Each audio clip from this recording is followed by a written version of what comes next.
So, alrighty. What do we want to do here for a quick little grind sesh? Hey, Mr. Apult, good evening. Hey, how's it going? It has indeed been a hot minute.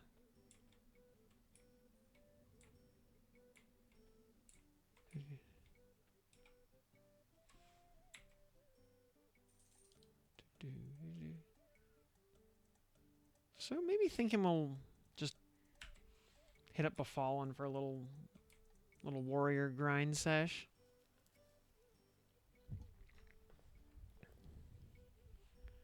So, hey, Mr. Yeah, the fun thing. I was coming back from York today because I had to go to a funeral, and so had about a 150-mile drive home, and 20 miles from home, a deer jumped in front of my car.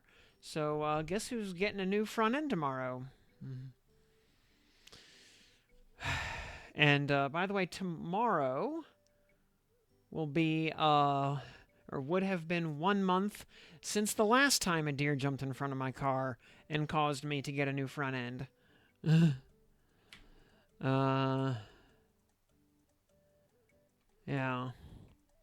I had never hit a deer before in my life, and now I've hit 3 in the last 6 months. I am apparently making up for lost time. All statistics must inevitably regress toward the mean. Uh, so, uh, so I've been better. It was a very long day. And actually, as far as I'm aware, this deer actually survived. Unless he had some internal injuries. He actually I slammed on the brakes cuz it was in a 55 mile per hour zone. I saw him he jumped out. I had just enough space to slam the brakes. Probably hit him at about 25. Enough to, bust up all the nice new front end parts that I just got. He actually rolled with the hit. He was a large buck. He rolled. He kind of half rolled up the hood and bounced off, and then scampered off over the hill.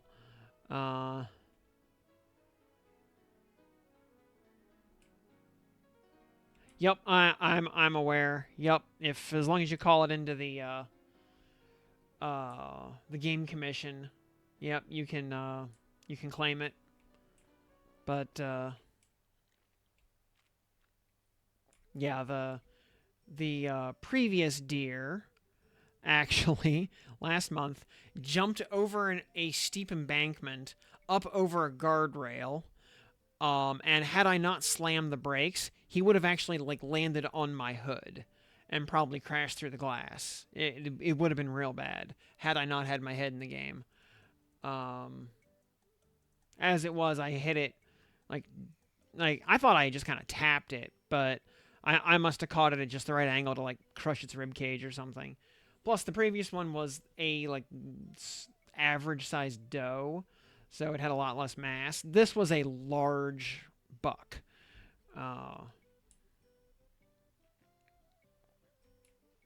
And the you have a time EQL. Actually, pre-order goes up tomorrow. As a matter of fact, Gerlach one. Welcome to the program, by the way. Glad to have you here with us. Yes, yes. Doe, a deer, a female deer.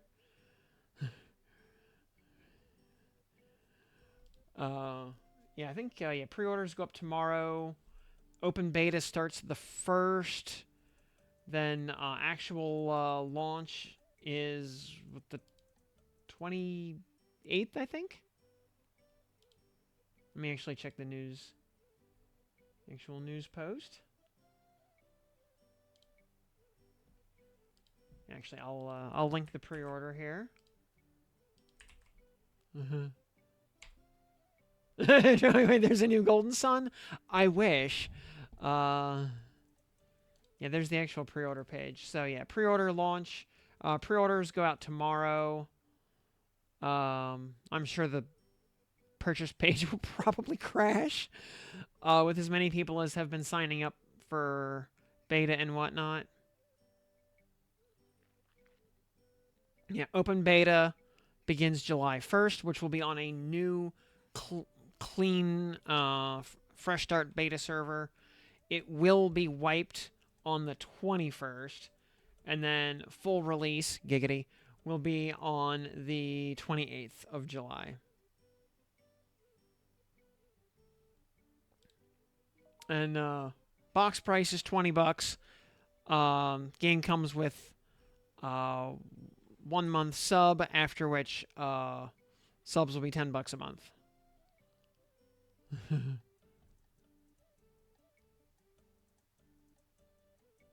And I was gonna say the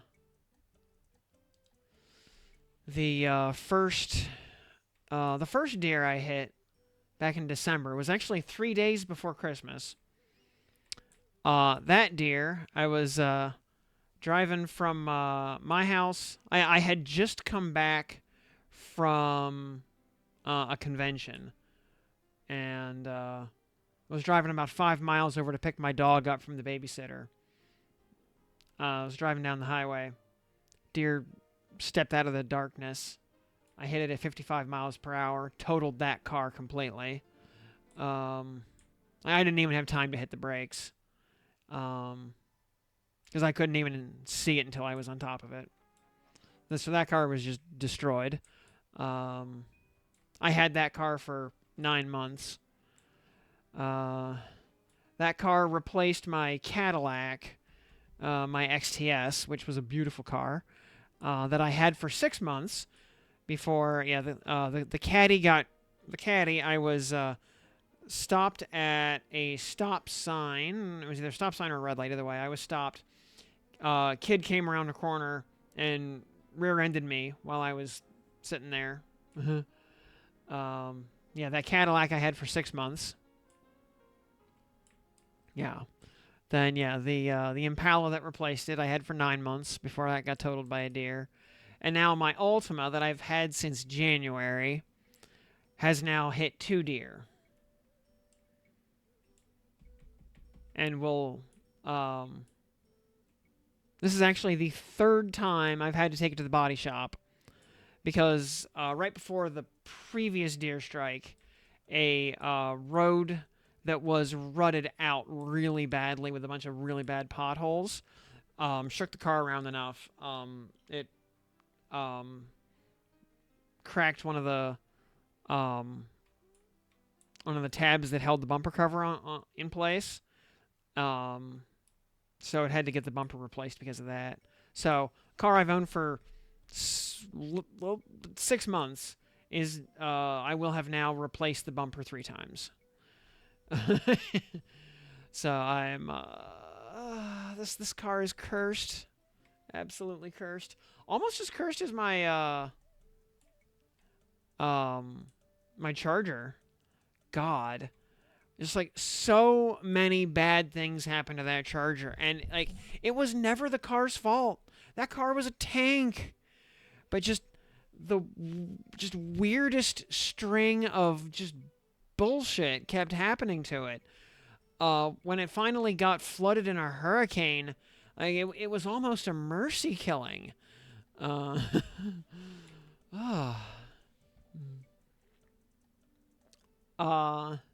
I live in the mountains of western Pennsylvania. So, I mean, deer are common up here, but man, like 3 back to back to back like this. What year Charger? It was a hey pork rind. It was a 2012 Charger RT Max. I loved that car. That car was so fun to drive.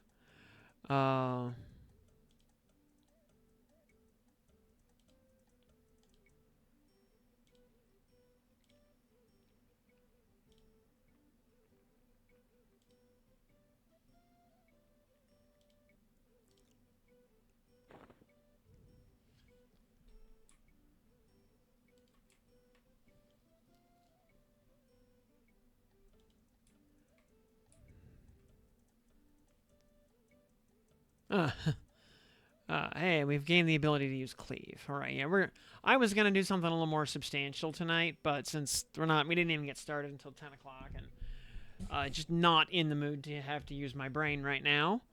I'm gonna just go grind some easy. That's tracking hide.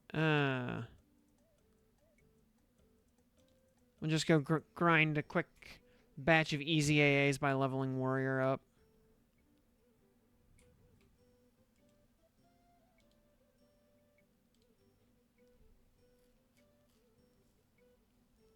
Yeah, probably. Hung up on SK Montclair versus War Montclair. I mean, either way would be rock solid. I mean, I think honestly, all three tanks are really well balanced against each other. Pending whatever kind of goodies get added in like additional class AAs or some other features that I know are kind of in development right now. 2023 RT drives great. Oh, I'm sure.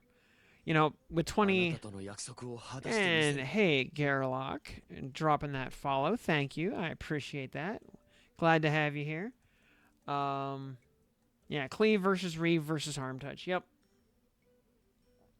And all three are good abilities. I don't think I have anything else I really need to prep as far as spells go. I could put up Furor or something. Yelp 1. Yeah, it doesn't really matter. Because we don't have... Because for some reason, we're still stuck with just Ward Undead for a long time.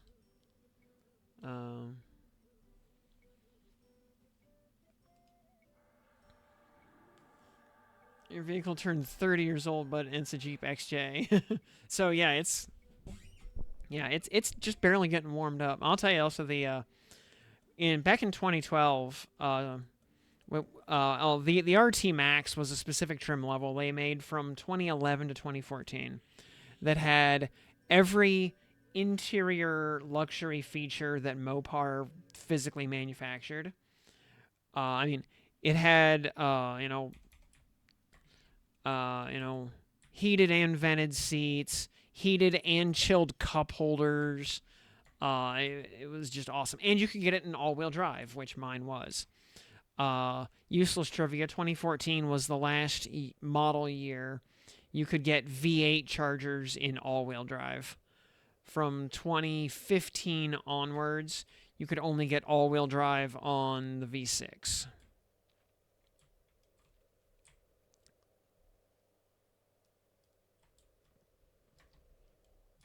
So, with the V8 in all-wheel drive, it was basically a lift kit away from a pickup truck. That car could punch its way through absolutely anything. The wielding summoned cleric hammers, undead shredder. I think the cleric hammers are primary only. I'm pretty sure. Unfortunately.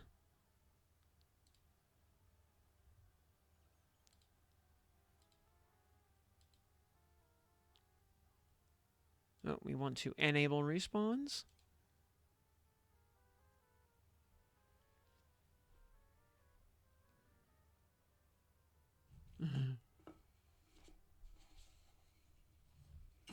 Oops. What all is... Do need to... Supply...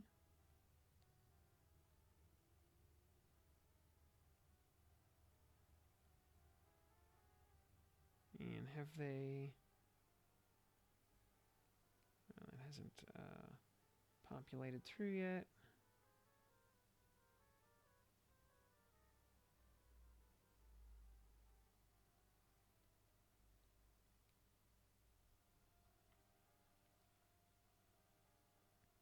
Do not need... I'm just checking a few...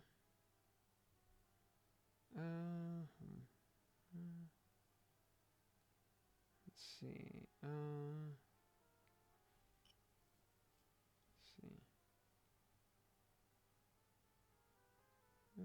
just want, why do they make it so...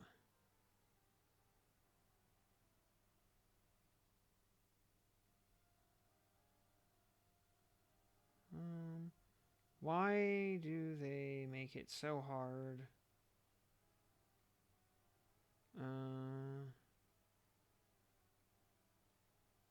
To...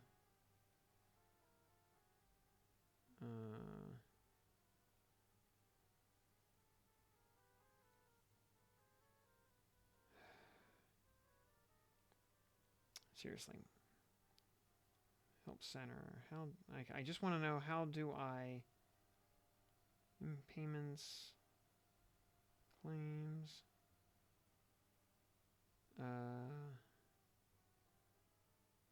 frequently asked questions. Yes, I just want a link to rental. I just want a link to book my rental car. Whatever. Like they make it so freaking hard. Like I just want the link to be able to book my rental car for tomorrow. 392 Hemi sounds good too. Oh, I'm sure it does. Berserker recovery stance. Yeah, that's fine.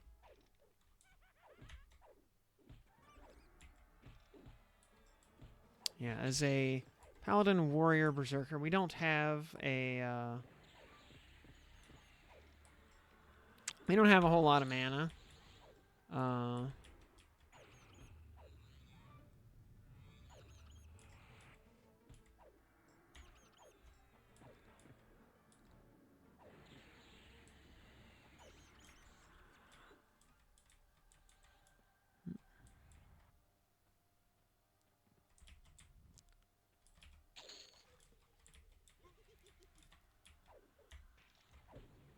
Yeah, Smite only does 53 right now.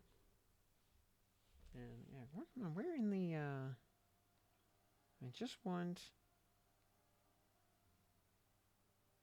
inspection, message and data rates. Yes, how do I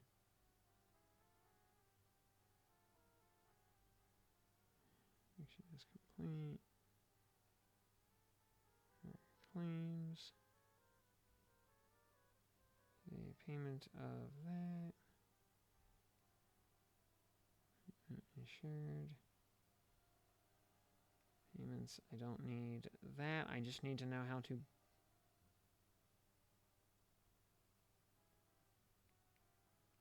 I just need to know how to...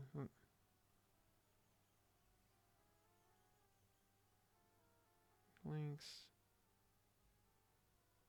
I just need to... vision.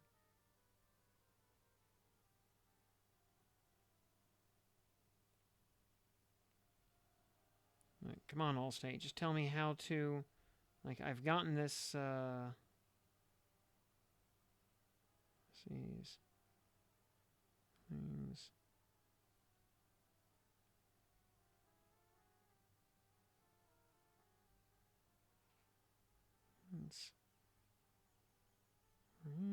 Alright, whatever.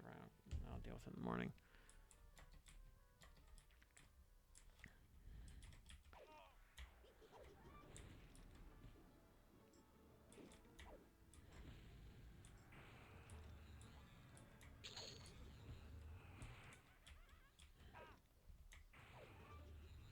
Well, Norath is treating me well. The real world, not so much.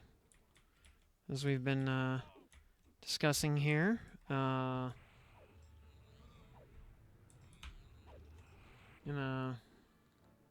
Legend for 98 level 10. Yeah, well, that's... I mean, that's with endgame gear, so... you know, with normal level appropriate gear, we would not be doing that.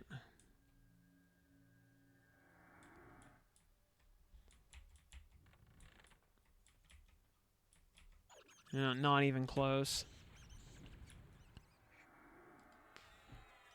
I think we, yeah, we need... We need 9 AAs to get the last rank of Healing Boon.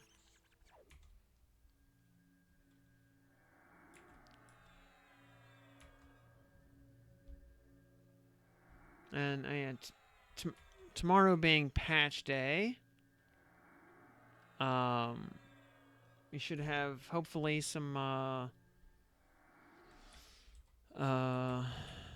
good Natch Potes to go over.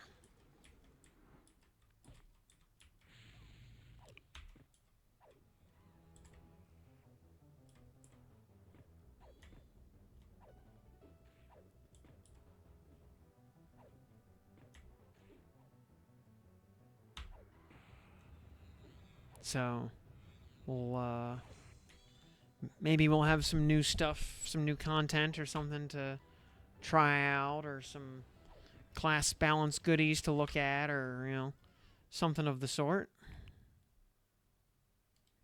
Yeah, I got the Fine Steel Morning Star, which quite nice for the level.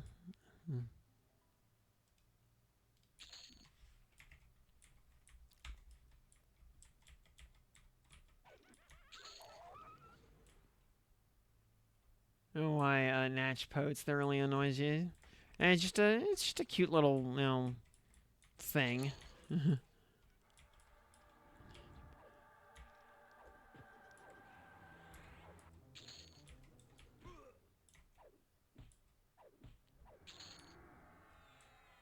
actually, can I pull that? If I just like Google the link, can I pull it?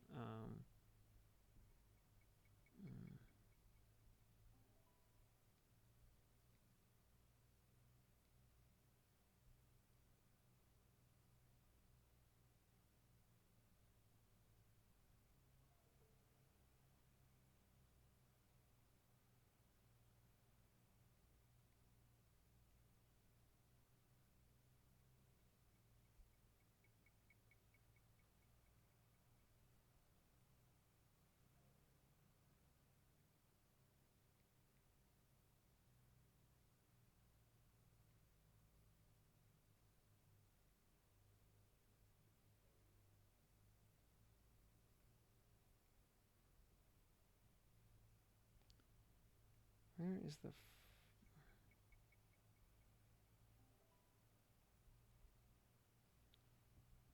God, I'm just. I keep saying. I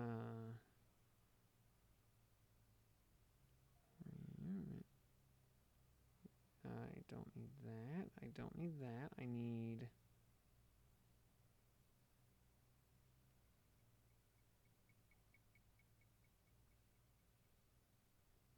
And if I close that out and yeah, just wanna. If I reopen this, will I?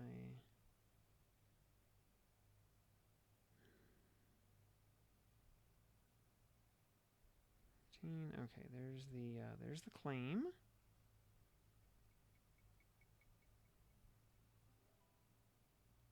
So payment requested. Set payment preferences.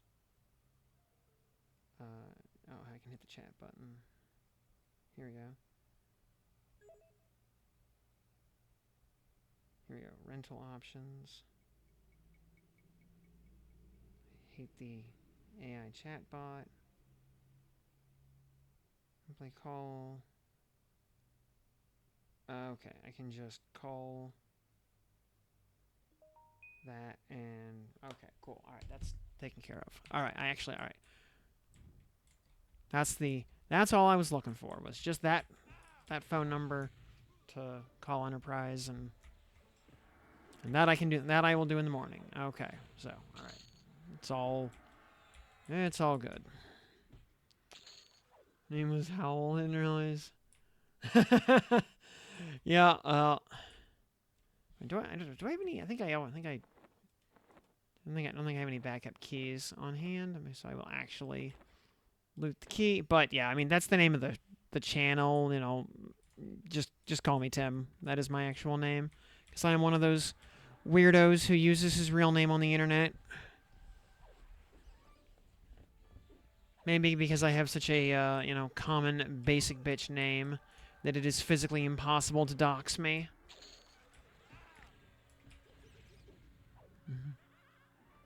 In fact, I live in a town of 2,000 people.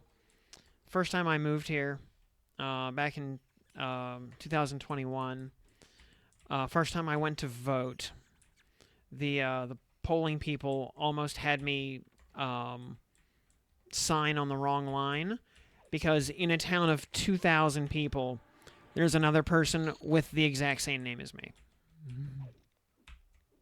And I almost signed his line on the voter registry until I realized until I saw the line with birthday on there, and I had to tell the pollers, hold on, I was not born in 1965. I'm not as young as I used to be, but I'm not that old yet. uh, less likely to be in danger with Greg. Yeah, versus, if your name is Aloysius, then, A, I feel bad for you, and B, yeah, it is probably very easy to dox you.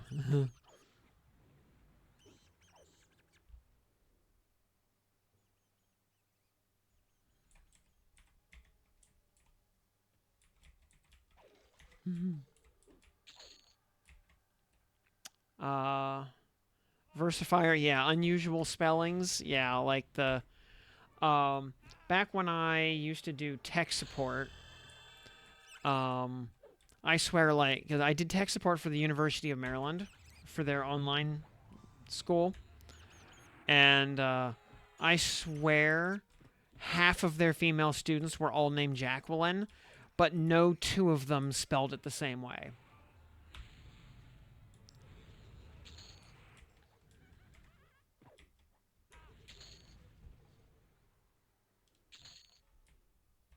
How's this combo so far? I feel like, in this case, well, um, as far as Warrior needing some love, look to the Natchpotes tomorrow. And Warrior is actually getting a couple of goodies. I mean, it may or may not go live tomorrow, but in the foreseeable future, Warrior is actually getting some goodies. And I'll say that they're nice goodies too. Should be very, very good. But for now, at least, it's pure. Warrior here, like so many classes, is just a vehicle for us to grind easy AAs while farming some moats down here in Befallen. So,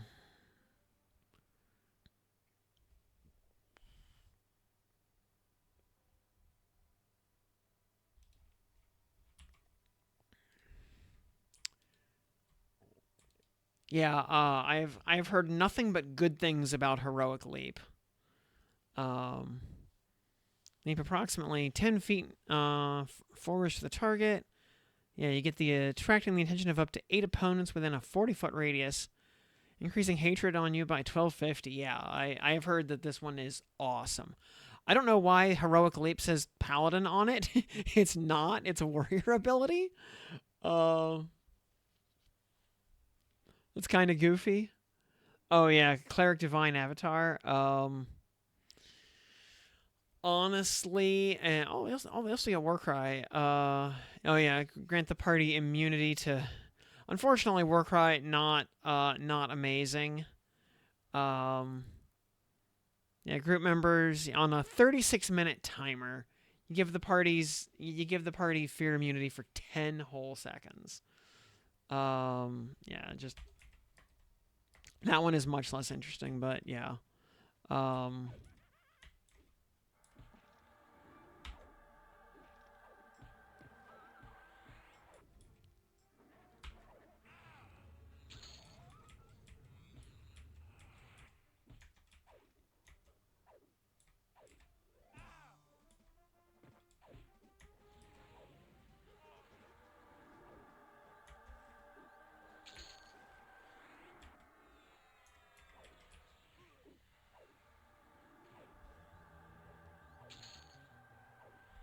well, I mean, most classes don't really have much in the way of class AAs yet. The class AA tab is kind of barren right now. So, uh, lots of room to grow in that regard for everybody.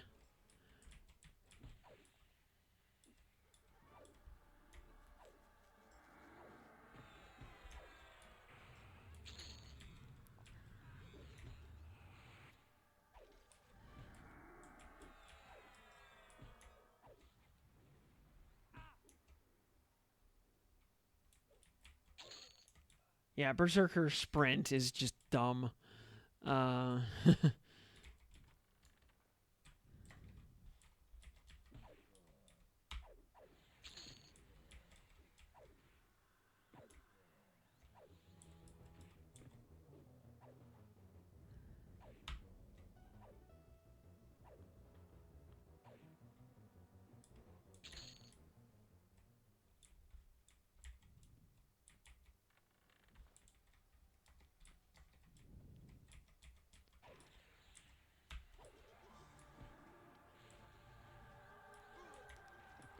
just like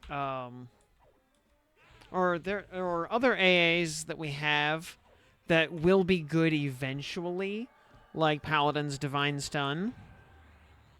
Divine Stun by itself is not super amazing, but once you get Rush to Judgment in there to bring the cooldown from 30 seconds to 9 seconds, suddenly it becomes really, really good. We just don't have access to Rush to Judgment yet. So right now, it's okay. An extra interrupt is nice. But like I haven't bothered buying it yet.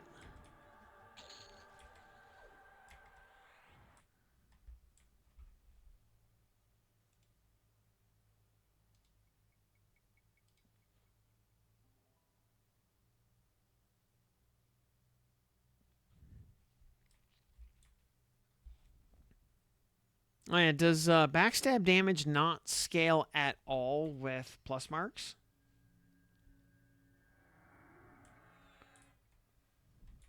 Because I mean, it needs to scale a lot less because even 1 point of backstab damage is a lot.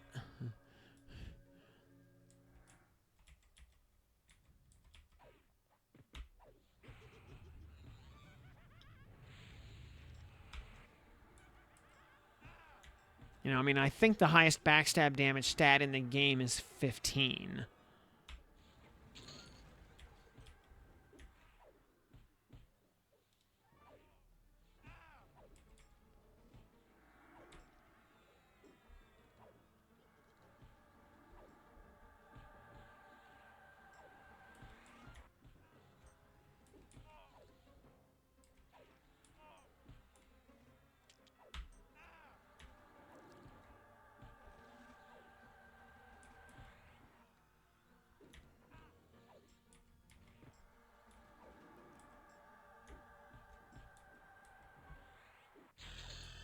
And level 12. Yay, oh yeah, and we get, we get Heroic Leap for free, which is cool. Yeah, very nice. Getting that at 12. Which I guess, okay, so yeah, Warriors currently get that in lieu of an Unbound goodie. Or maybe the Warrior Unbound goodie just hasn't been made yet. But, we also have our 9 AAs, though, so we can go grab Healing Boon rank 3. So, yeah, 10% chance for heal over time spells to crit. Very nice, which will mostly be applying to our Cleric Echo spells. Which so far, other than Promised Renewal, has been far and away my favorite Cleric heal.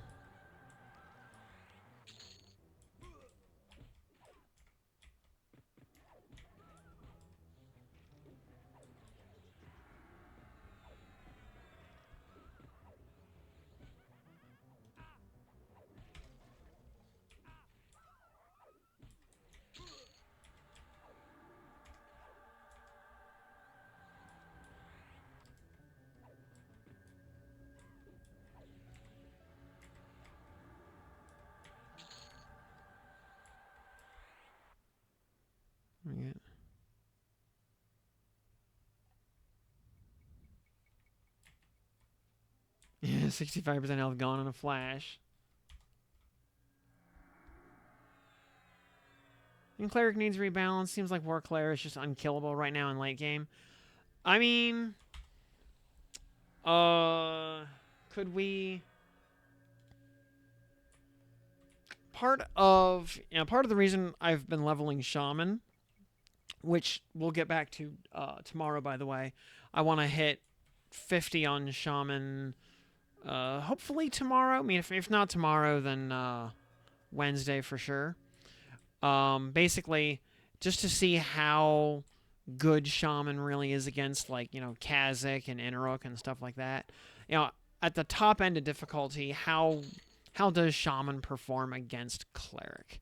Is Togor's Insects actually better than PR in practice? Or at least equivalent? And, once I kind of have some first-hand data on that, I can answer that question more intelligently. And Moralin TV bringing in 52 raiders. Hello, everybody. Thank you for the raid. Welcome, welcome. Alter Hammer, hello. Welcome. Glad to have y'all here with us. We're just happily grinding out some XP and some AAs right now.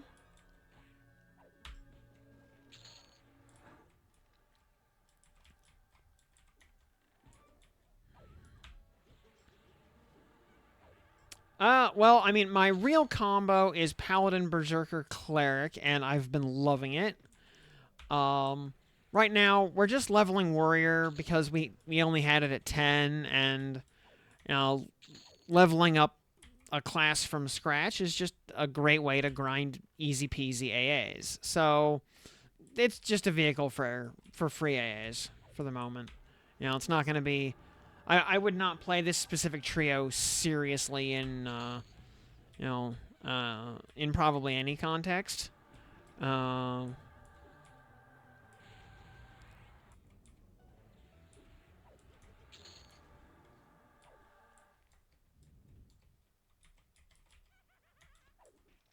But it is just nice getting free, easy AAs. How far have you progressed in the bosses? Kha'Zix +4 is pretty... I won't say trivial, but easy at this point.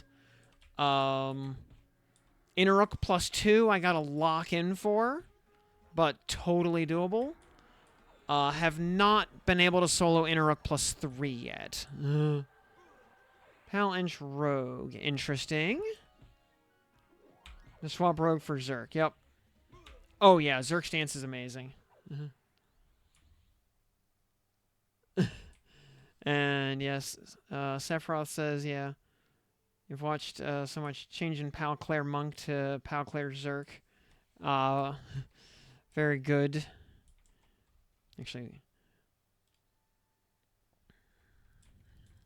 Though I will say, when you have a lot of attack buttons like Cleave and Frenzy and Bash and Kick and everything else, Zerk stance will chew through your endurance bar.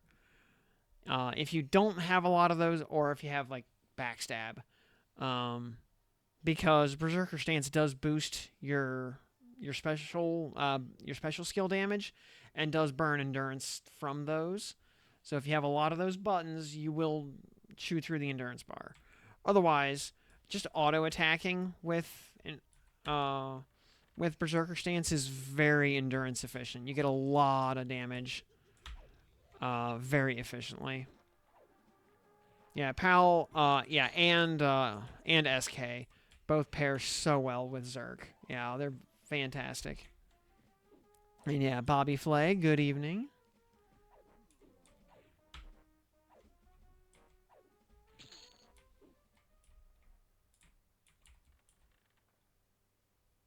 Been testing out Pal Zerk Necro. Actually liking it a lot. I believe it. I mean, all those taps and everything, it's just a nice alternative to pure heals.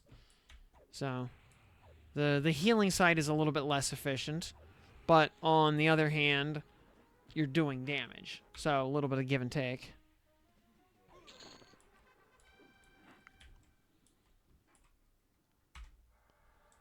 Lull the footman. It wore off instantly, as it does.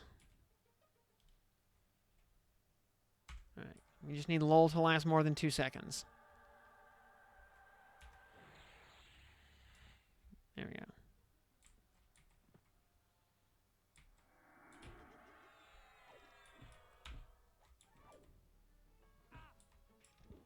And then, yeah, I've heard other people say that Enchanter with Paladin is amazing.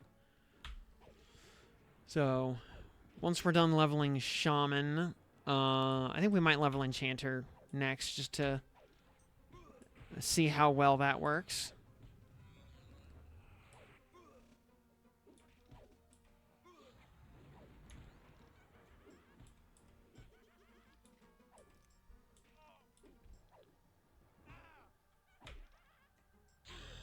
And there's level 13.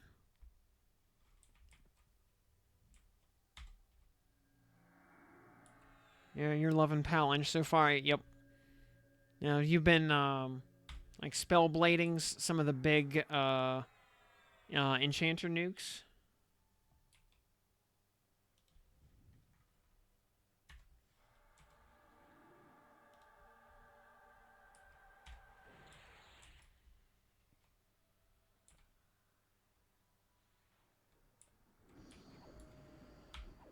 Oh, yeah, and the, yeah, those mental stat buffs and mana pool buffs.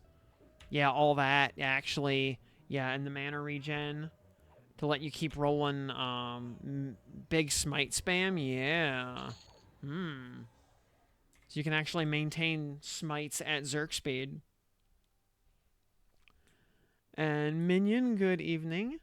And Skjarl, good evening. Welcome to the program. Bard Wiz Druid first for me. Yeah, all that sweet, sweet travel sugar. Oh, yeah. You just get all the quality of life right off the bat.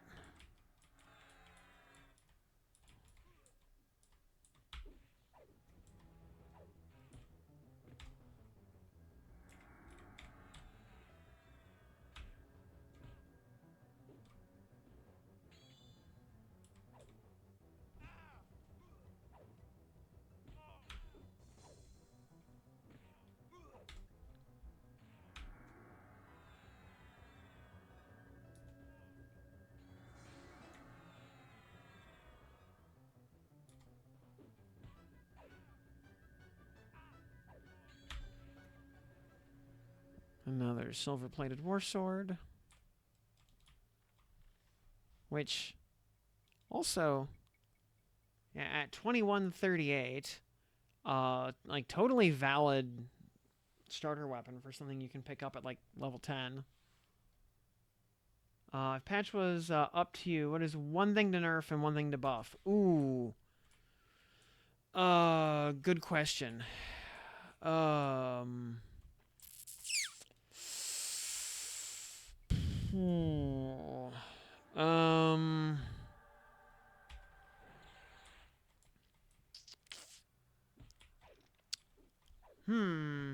Nerf Claire. Nerf Paladin races Ogre only. Nah. Let's see here. Let's see here. Let's see. What would be, okay. One thing to buff. Flame of Light. It actually, toss up between Flame of Light and Divine Purpose. Both are pathetic. Like, just cruel joke levels of pathetic. So,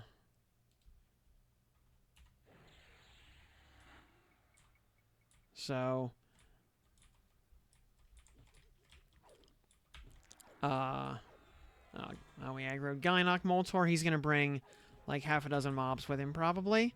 Yeah, we're gonna die here. Because Gynok's bringing friends.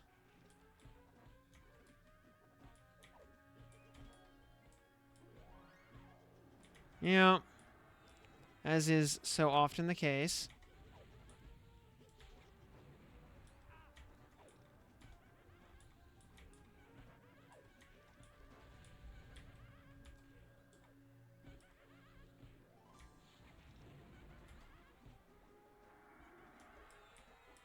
And what would we nerf? Ooh.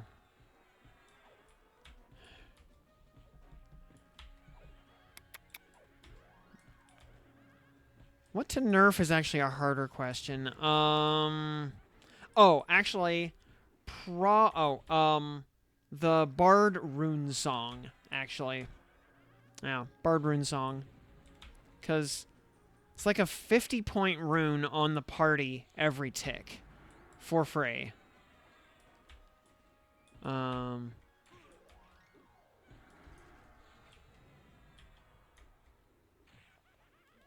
Oh, and we don't have any...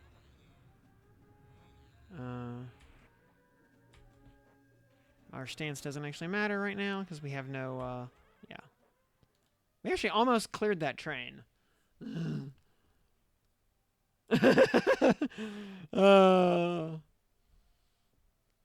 Just hit aim as, yeah. 6-hour recast on summon party members, or... Oh, I thought that would not get called out. I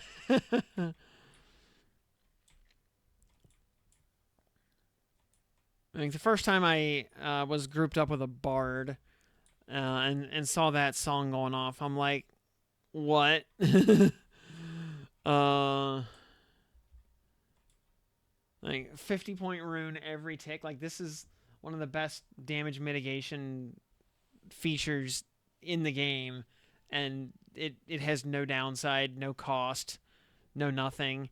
Just stick it on your symphonic aura and just roll with it.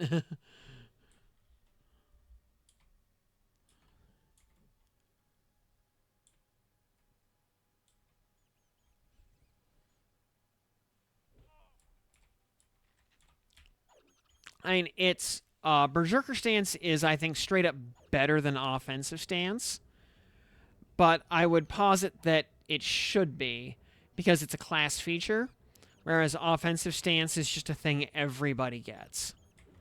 And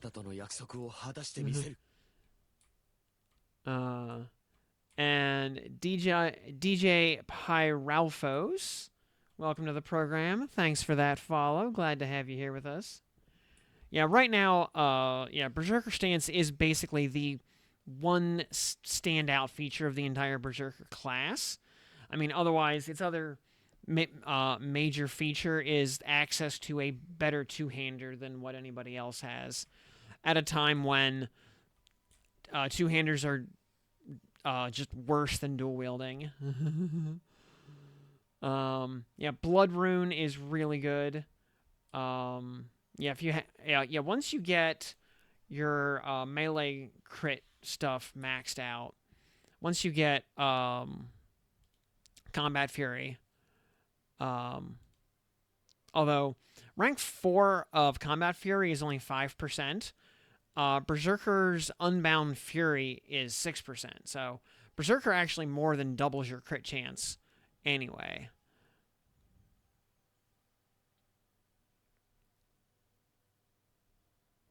I don't think we have any. But yes, once you have the full 11% crit chance and a good weapon, Blood Rune is really good. I wouldn't call it overpowered, but I might call it undercosted. It only costs like 8 AAs for all 3 ranks. It's honestly like way too cheap for what it is.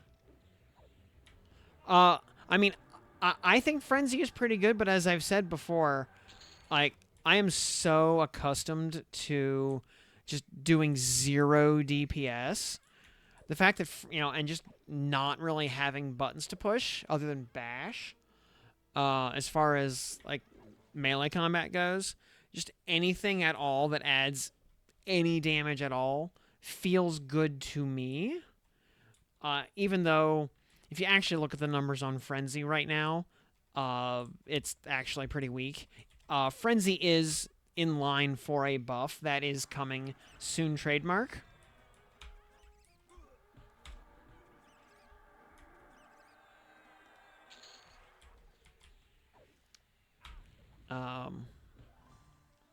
Yeah, Frenzy doesn't really add much damage currently. Yeah, Warriors got built-in crit also, yep. And yeah, we should presumably have a patch tomorrow.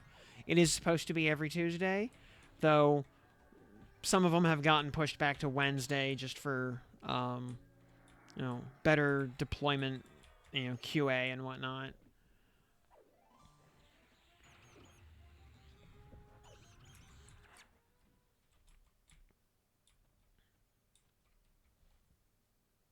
I've noticed, at least with my Fiery Avenger +5, Frenzy at level 50 anyway.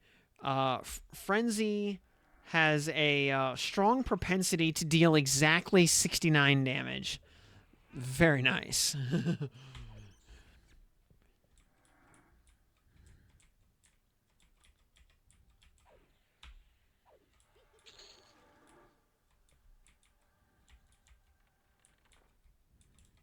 So if we can buff it up to do like 420 damage, you know.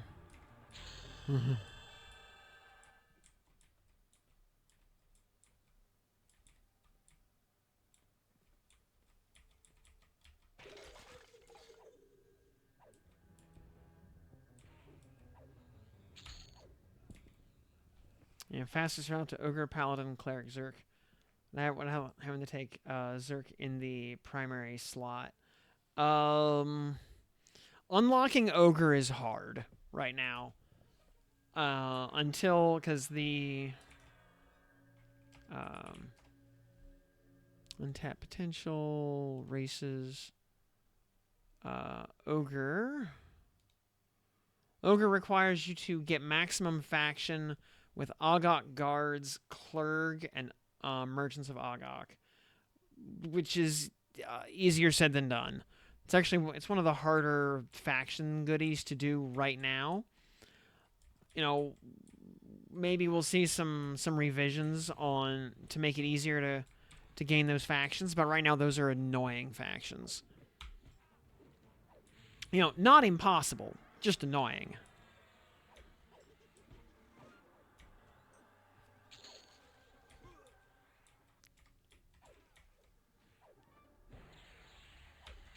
You know, like 600 foraged veggies if you don't fail the combines, yeah.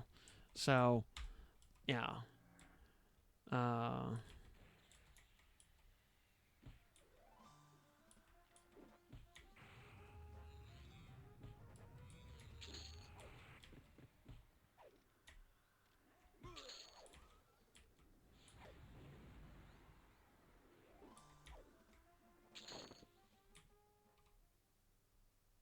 If they plan to sell race tokens, they would need to make and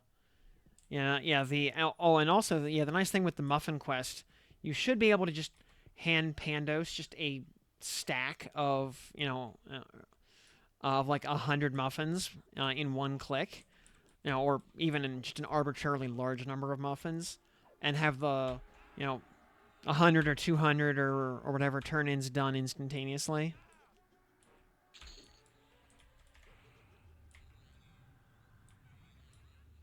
So you don't have to give yourself carpal tunnel. Because a lot of other turn-ins you can do similar things. You can do 400 per trade. Well, there you go.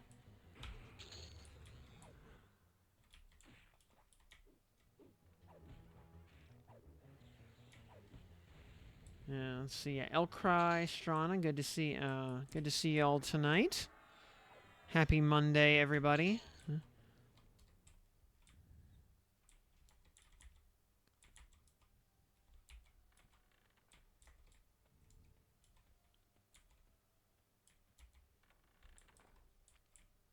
And also, since everybody has access to hide and sneak via Rogue, you know, it's easy for anybody to just swap to Rogue and do cheeky turn-ins that way.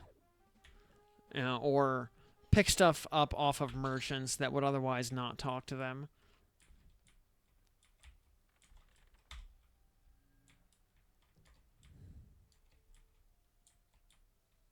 I like Shaman better than Cleric in the Palber. You know, I want to get it to 50 before I answer that definitively. I feel like Shaman was a bit of a late bloomer. You know, Cleric was great right out of the gate from level 1. You know, the heals are always best in class at any level. So you always just have great survivability. As well as also the best HP and AC buffs to pad out your defenses at any given level. You know, and those are very tangible buffs, much more so than like, you know, strength and dex buffs that often feel like they don't really do anything. Actually, those stats do boost, you know, the behind-the-scenes damage formulas and evasion formulas and etc. And,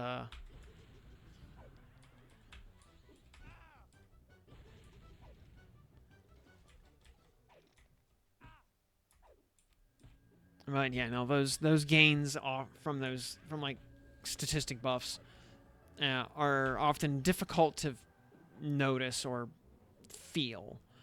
You know, unless you're like a level 10 character having a bunch of level 50 buffs cast on you, so all of your stats just quadrupled, then you can definitely notice the difference. But like once Shaman got access to Tagar's insects, it actually felt like it was a real class. And Alter Hanmar, thank you for that follow. Welcome, welcome. And like Tagar's comes online at what, 25, I want to say? 25, 26, something like that, 27, whatever. Yeah. Prior to Tagar's, Shaman didn't really feel like much of anything. Once Tagar's came online, suddenly it felt like we were actually playing a Shaman. And then once Togor's came online at 38, then it was like, hey, we're actually a Shaman now for real. Like, I see what this class actually does all of a sudden. Casting slow feels like a thing.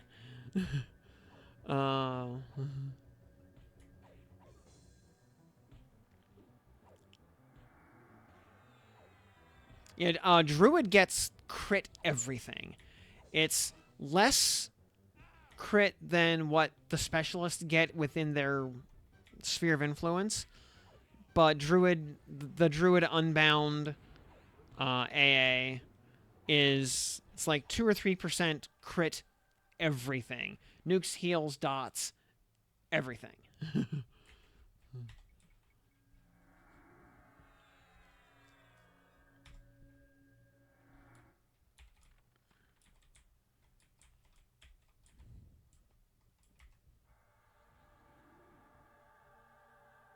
And as we've said before, while Druid, you know, kind of has the problem of not really being good at any one thing, it does have by far the widest toolkit of any caster. So, there's something to be said for just having every dang spell in the game. Even if it's a little weaker in every case than what the specialists have.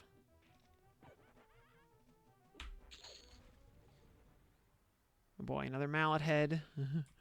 Because we need more Thex mallets.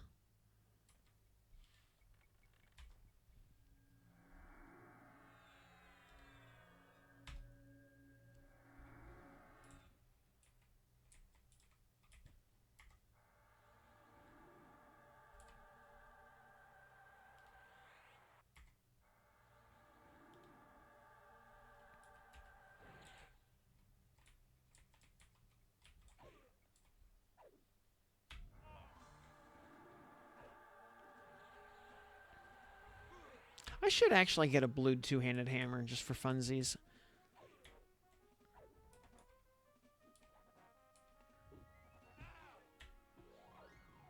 Though I think there's a part or two of that that kind of sucks, and then I may... it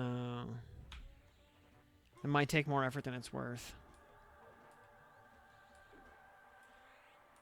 I was like, I think you need a slime crystal staff for that, don't you?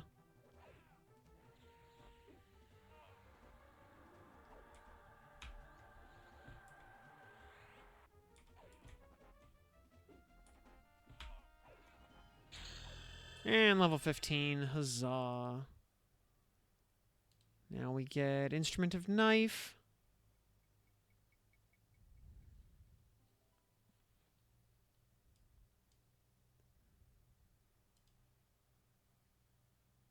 I don't think we have really anything else at this level that actually matters. We don't get healing until 20. We still don't get any... Yeah, we're good. Alright. Hey, Gynok Moltor.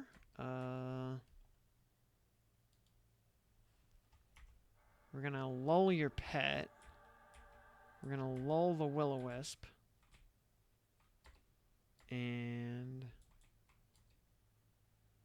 as soon as Gynok runs in there, we're gonna pull... yeah, oh, that's not good.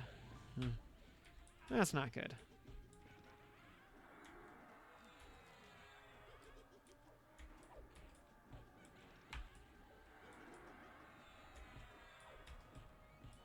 That's fine. This is what cleave is for.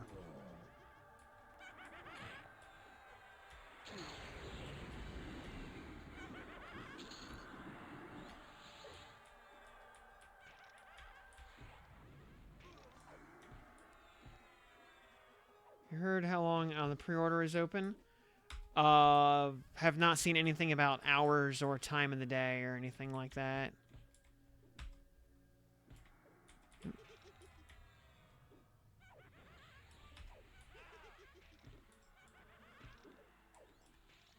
I mean, I'm gonna grab mine as soon as the page goes live.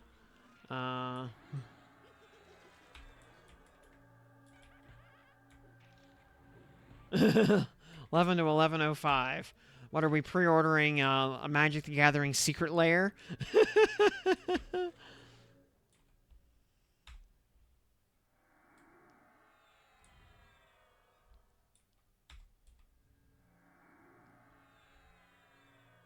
Nice fight. Oh, secret lairs. Oh, current year Magic the Gathering. Ugh.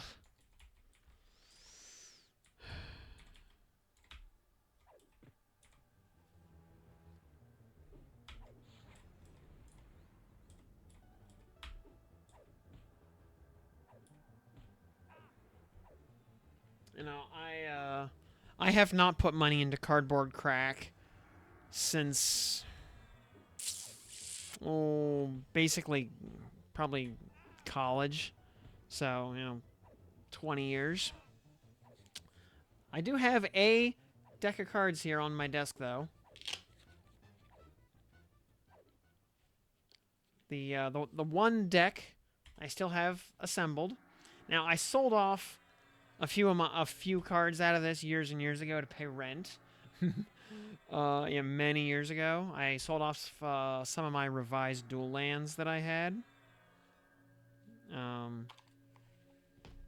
Which makes me sad, because those have only gone up in value by like 10 times since then. So I have, but I have this deck right here, which, pull off the sideboard there. No, oh wait, no, those are, oops, that's just a, there we go, you pull those off, and, well, everything you need to know about this deck, you can tell from the, card right on top. Let me, actually, if I can Get that in focus there. Good old Sliver Queen. Yep, this is an original Stronghold Sliver Queen. Worth, I don't know, a couple $100 now.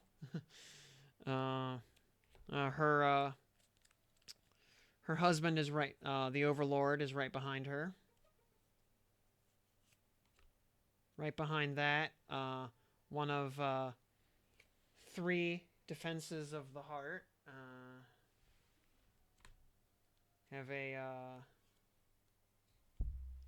foil coalition victory right there, which was actually the first card I pulled out of a booster from this set. Another very expensive card that was like $1.50 when it was back when I was playing. Aloran. Yeah, this is an original Tempest Aloran. I want to say this is like 80 or $100 or something silly like that.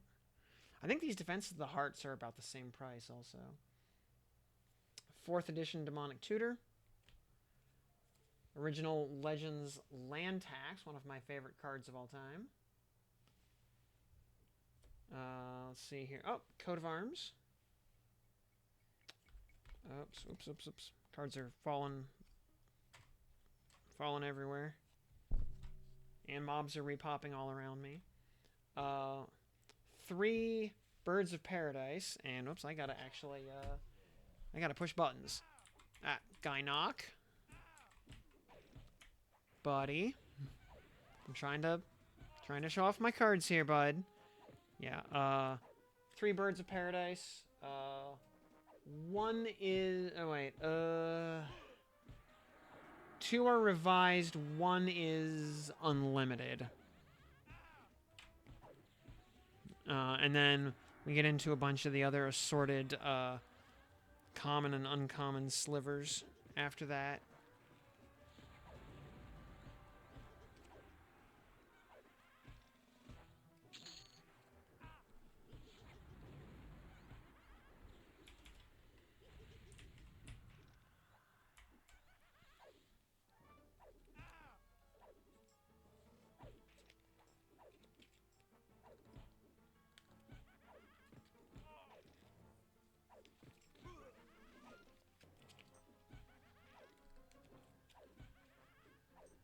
So, yeah, that is the, like I said, the one deck I still have put together. That sits right here on my desk. Haven't actually played with it in years, but you never know.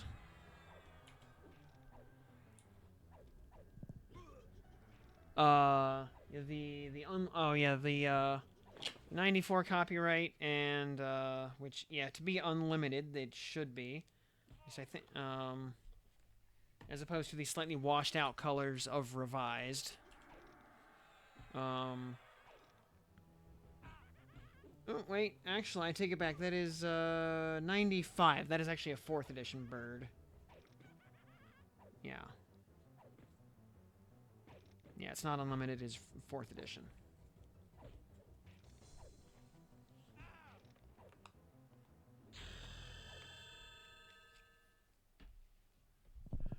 And level 16.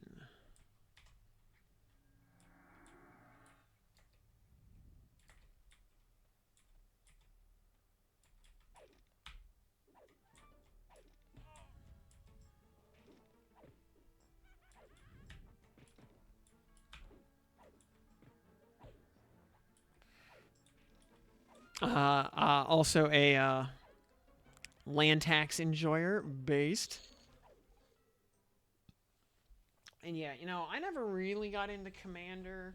And now, yeah, Commander just as a format, just, honestly, kind of took over as such a dominant format that, yeah, you know, people sucked all the fun out of it by taking a casual format and trying to make it competitive. I assume, you know, the people responsible for that are, you know, also Smash Brothers fans.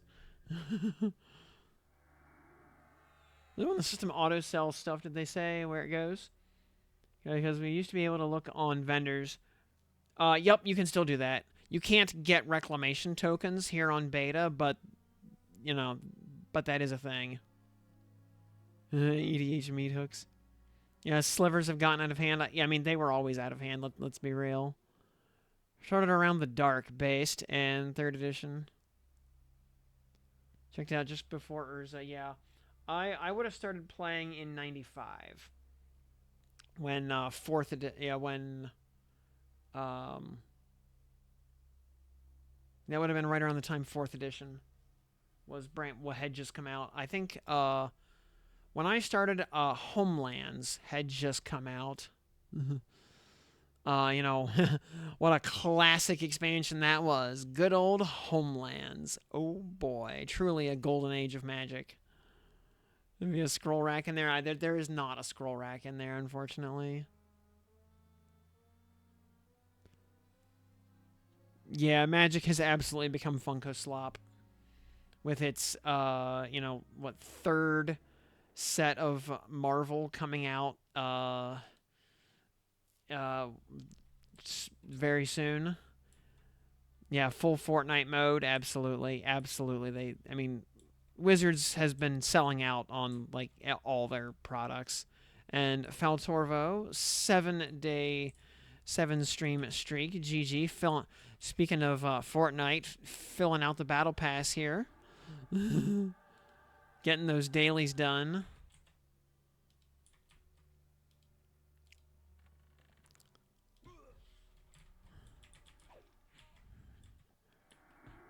Though, all right, opinion question for everybody.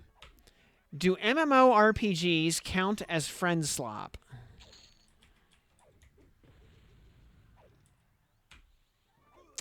Good old Feast of the Unicorn. I actually remember that card. I mean, I don't remember what it does.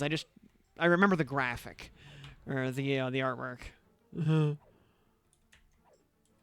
Local card shop took EQ Platinum for store credit just before Kunark.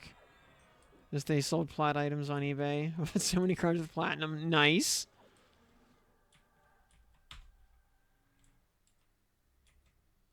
Oh, hey, Gynok. Gynok's pet is, it's like having a seizure there. A friend slop. I'm not sure, like, what the precise definition of friend slop is, actually. Like, one day everybody started saying it, and I had not been informed in advance. But it has some kind of, you know, it's related to, like, multiplayer social games and whatnot. Like, so that's why I'm asking, like, do MMOs count as friend slop?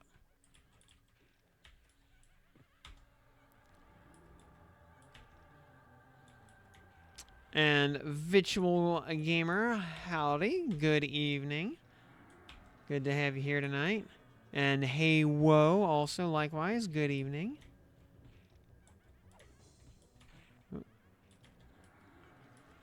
You best for 10 minutes, then Alt F forward.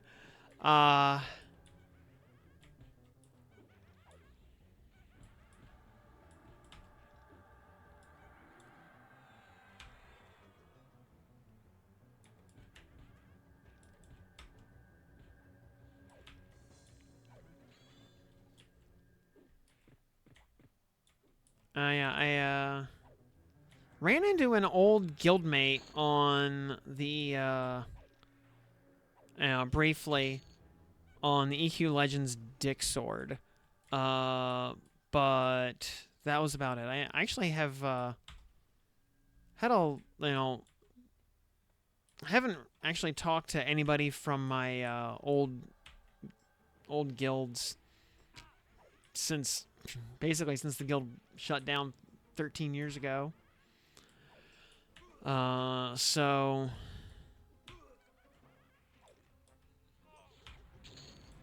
but then, you know, I also never once spoke to anybody from college the day after graduation.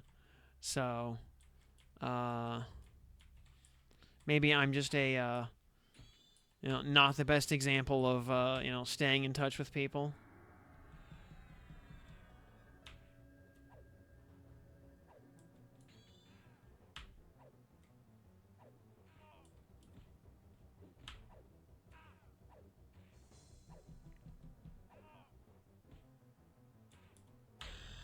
Level 17. I would have gone to a couple of EQ funerals. They just all happened to be way further away from me than than was tenable.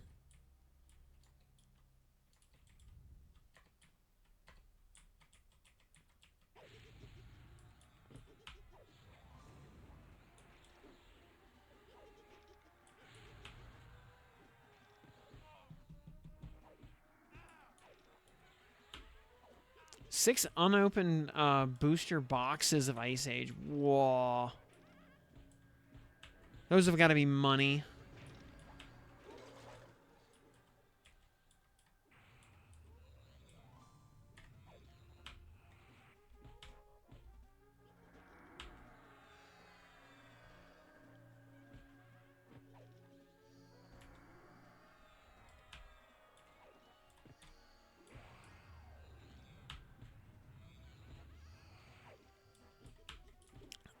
I would think it would be money just due to age. And scarcity. Yeah, even if there really aren't cards that necessarily see play in like Vintage or Legacy. Yeah, I would think just age and rarity.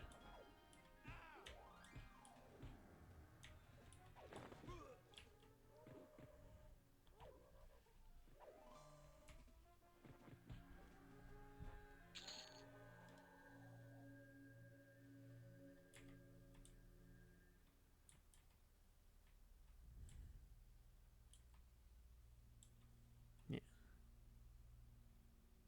1 to 2K. That yeah, that sounds reasonable. And is that like per box or for the stack?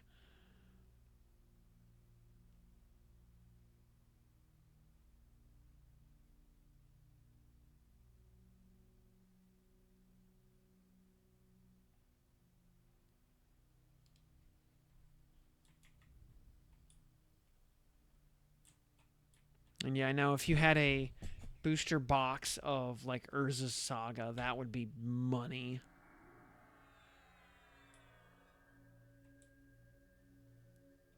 Yeah, you already got your 4 brainstorms based.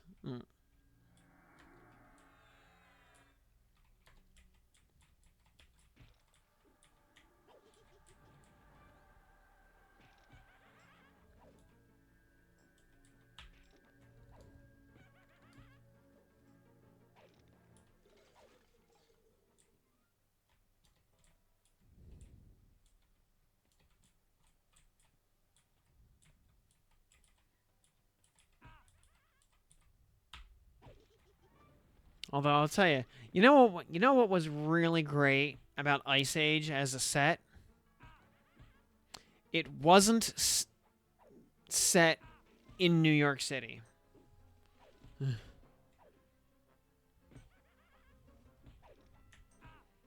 So, if it was released today, that alone would make it one of the best Magic sets of 2026.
Like the one Universes Beyond set that I will tolerate was the Final Fantasy set.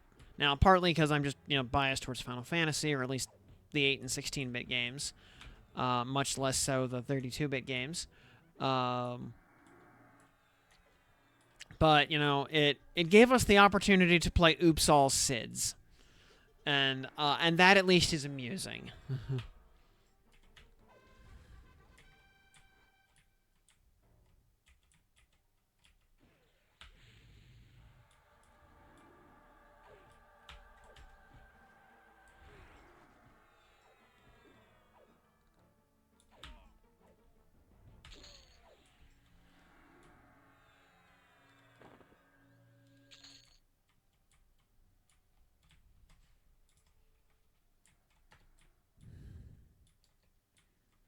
Yeah, still not. Yeah,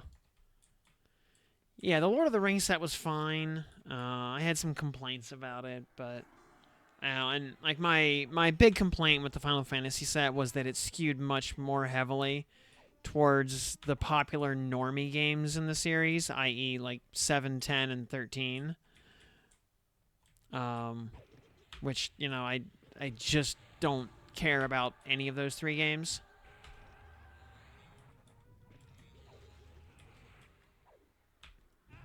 And Best Girl Celeste was relegated to a pre-con. Uh,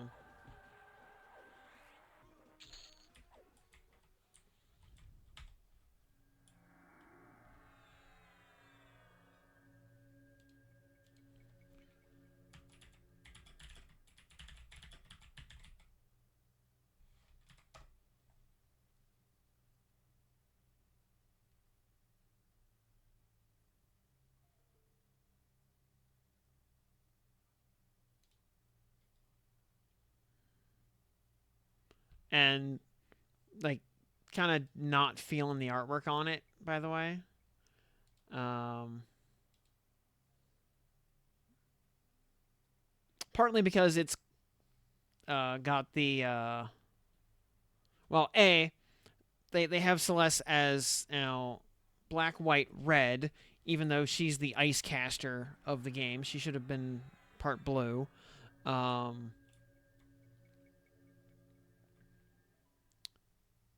but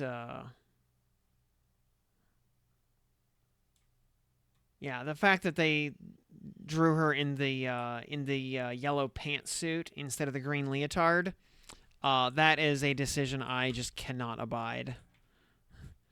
Give me the green leotard or give me death.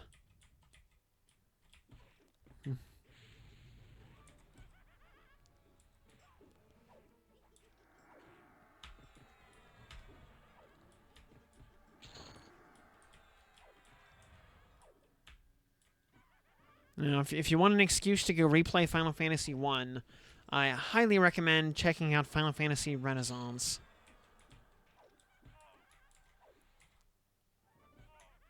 It is a very good fan recreation of Final Fantasy 1 with a whole lot of new features and new content. Well worth your time and completely free. I streamed 2 playthroughs of it a few months ago and had a very good time of it.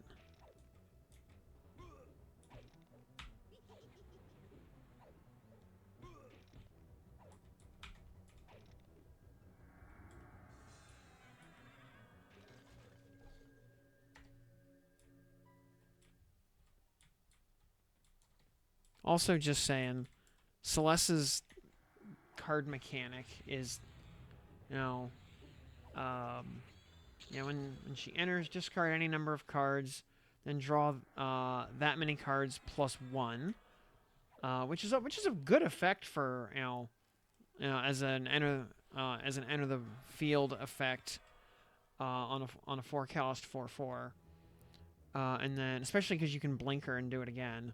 When one or more other creatures you control enter, if one or more of them entered from a graveyard or was cast from a graveyard, put a +1/+1 counter on each creature you control, which is neat.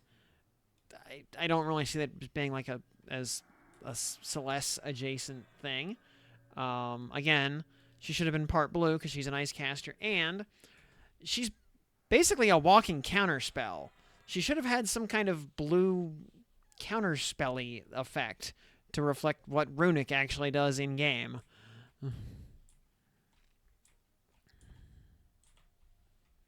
I think that would have made a lot more sense for her. But what do I know?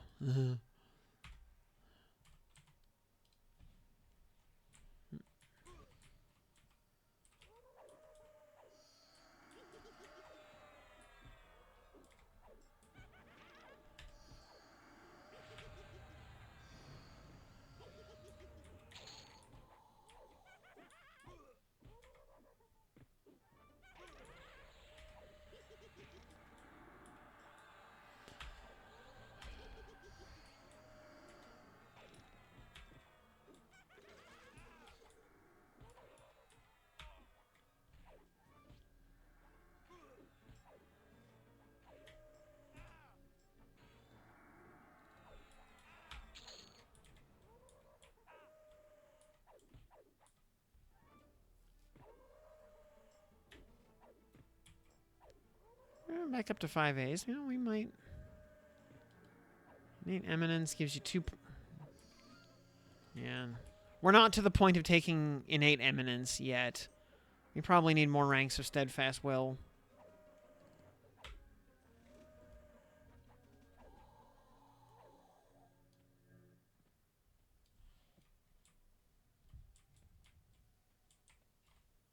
Are the leather bracers... Yeah, they are not lore. Yeah, putting 2 of those on at, you know, level 10 or 15. Very nice. Up to level 18. Probably grind the back hall here for another level or 2, then head down to the elf room.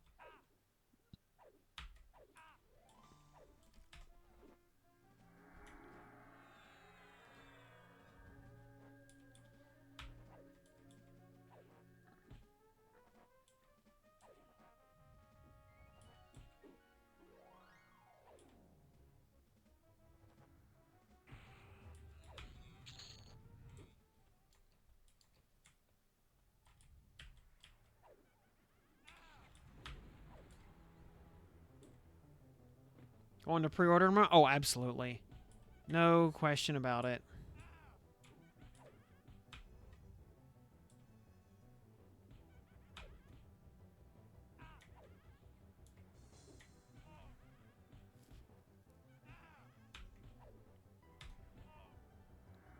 I was planning on actually maybe pre-ordering like 5 copies or something and handing out the other 4 to people I know. But now that I have to pay a $500 insurance deductible and rent a car for 2 weeks, I may have to think twice about that. Maybe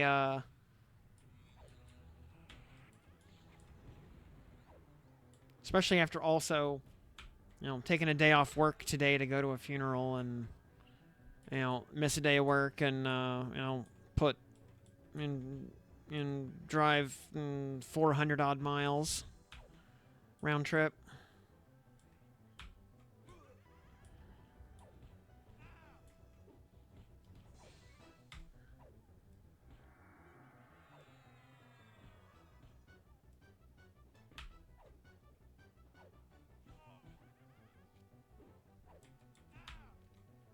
Yeah, that.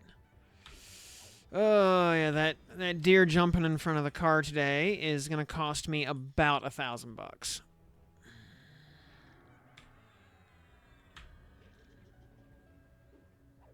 You know, on top of the $1,000 I spent a month ago for the previous deer, because the tomorrow would have been 1 month since the last time I hit a deer.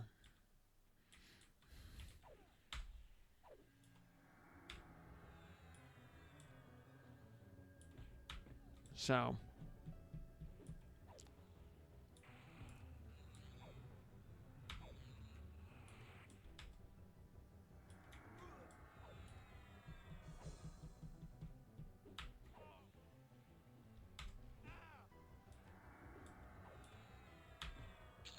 And then the worst part also is now I'll have to go take about half a day off work tomorrow to go drop the car off at the shop, pick up the rental, and do all that nonsense. So that'll, you know, that's another little bit of opportunity cost right there.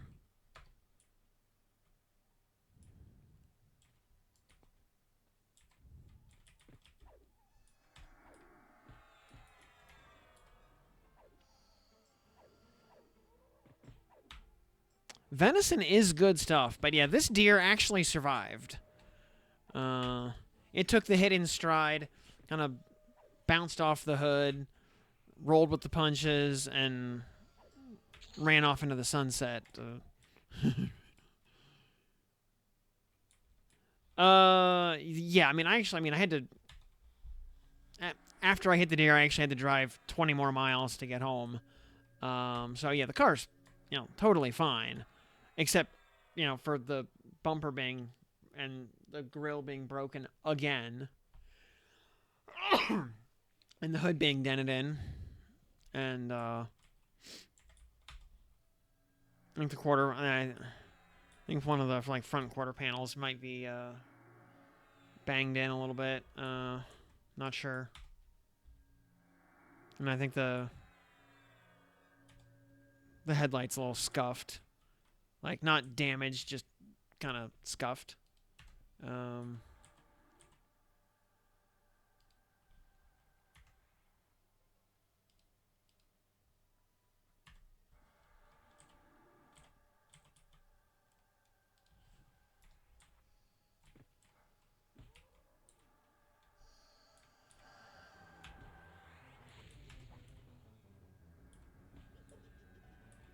Hit a raccoon, took out the radiator, the AC, the core. Wow. Deer deterrent horns? I've never seen one of those before, so I'm not sure.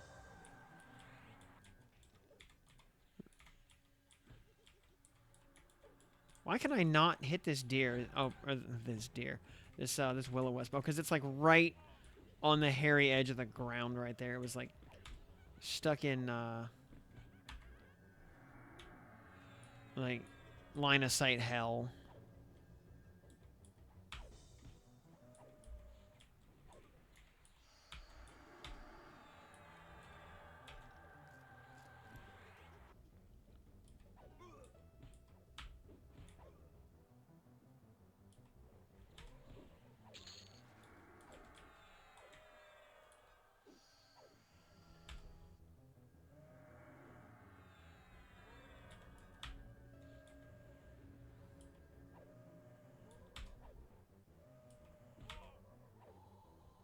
Yeah, the guy at the body shop is going to be surprised, or maybe not, to see me again so soon.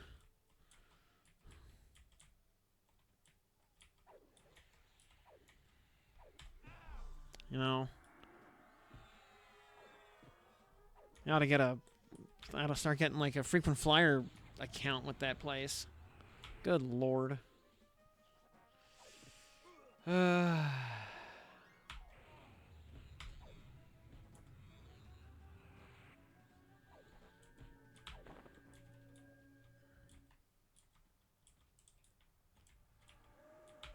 I mean, they do good work, so and they're very efficient about it. So, I mean, at least there's that. But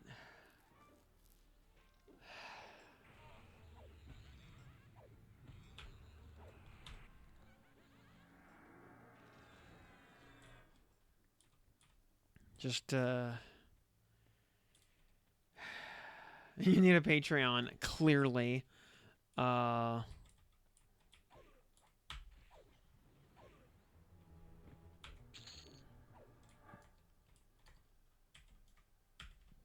If I ever make anything actually worth patronizing, then I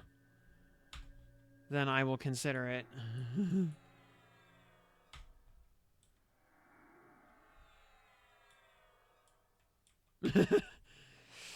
Yeah, the deer secretly on the body shop's payroll. You know what? I wouldn't doubt it at this point. Some kind of conspiracy.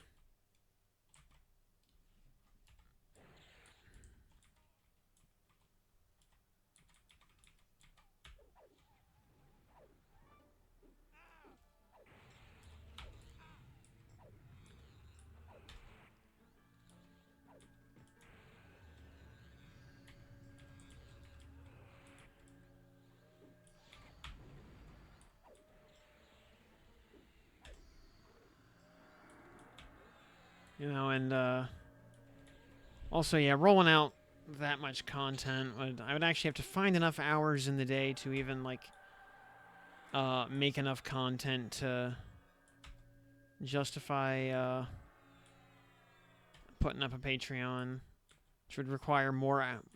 I need more than 24 hours in the day. As you know, on top of already just working 60 hours a week or more. And another bone-bladed claymore, which even at +4 is already over a 0.5 ratio. You know, it's very, very solid weapon. Actually, is it tradable, by the way? I didn't notice. Yeah, it's just a tunable. Yeah.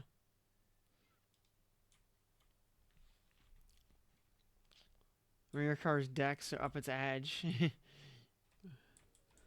Clearly I need to put like a push bar or something on it, or a full-blown cow catcher.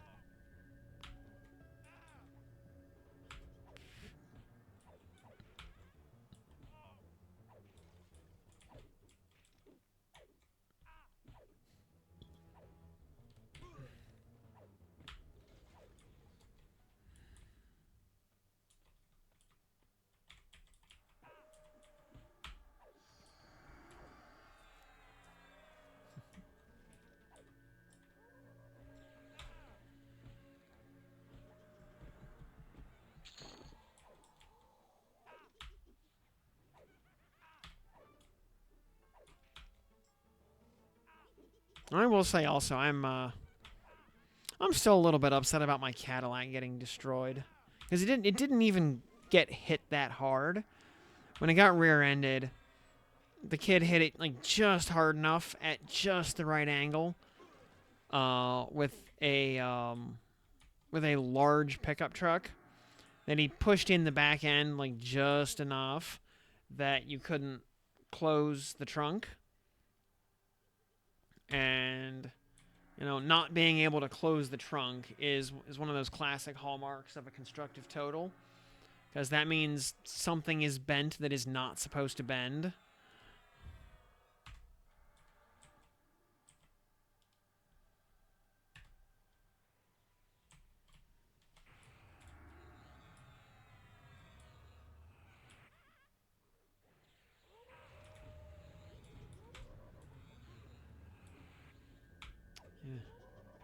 I had an XTS. It was a 2014 XTS. It was a great car. And and of course, I had just put a new set of tires on it. The car was a little bit of a fixer-upper, which I knew when I bought it, which is why it was so cheap.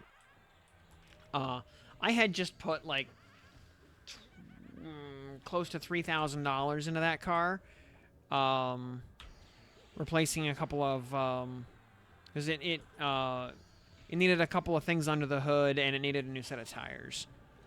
And you know, as soon as I spent $2,500, $3,000, whatever, fixing it up, you know, it gets rear-ended just hard enough to kill it.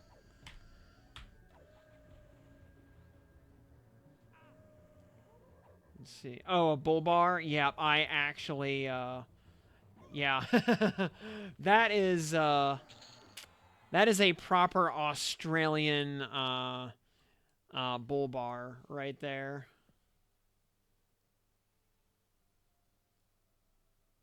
That is almost enough armor to protect your car from Australia.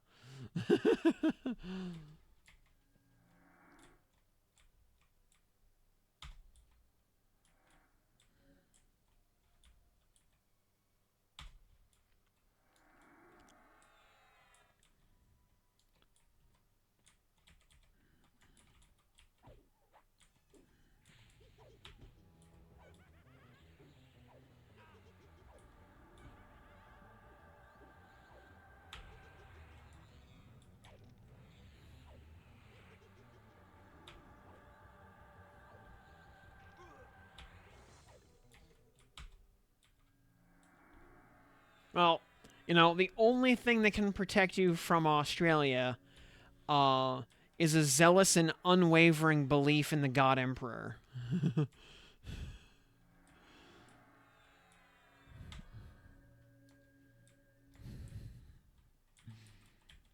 Ave Imperator.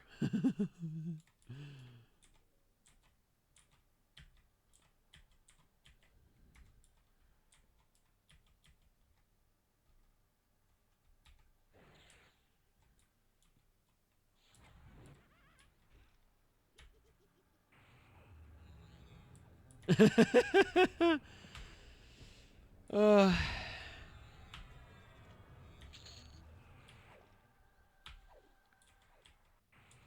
and you know, back when I was married, nothing bad ever happened to my then wife's car. You know, it wasn't cursed.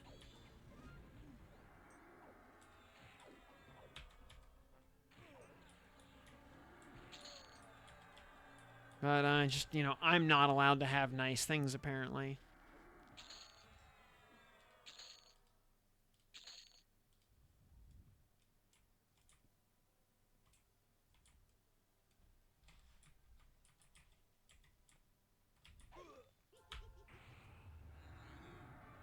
Willingness to go to Valhalla, shiny and chrome. Witness me. Yeah, that. Yeah. And you know, I really like my current Ultima. I would like to actually be able to drive it for more than 2 weeks at a crack before it has to go back into the body shop for 2 weeks.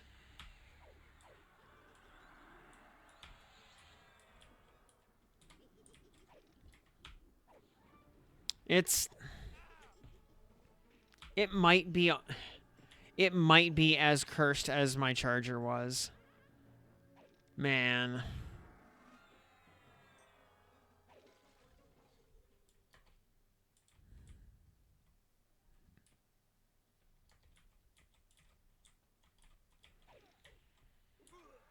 Time for zero deductible. You know, I am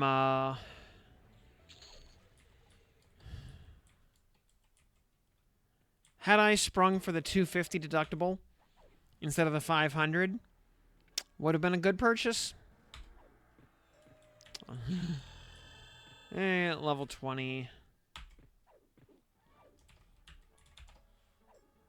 It's almost midnight. Yeah, we'll get to our usual 22, and then that'll probably about do it for the night.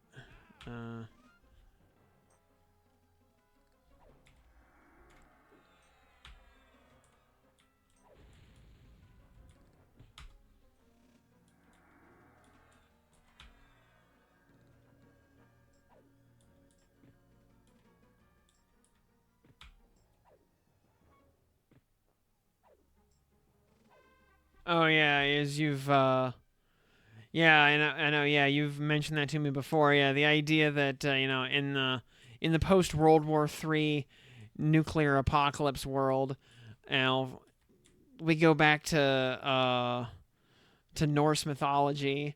Uh,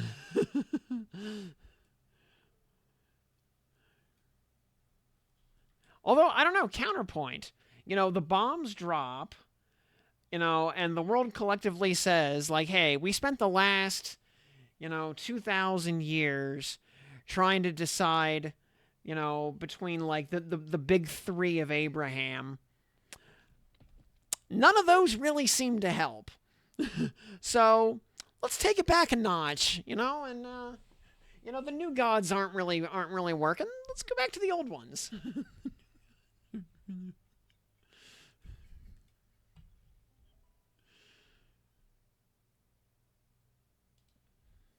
You know? Nukes never dropped under Thor's watch. Maybe he was onto something.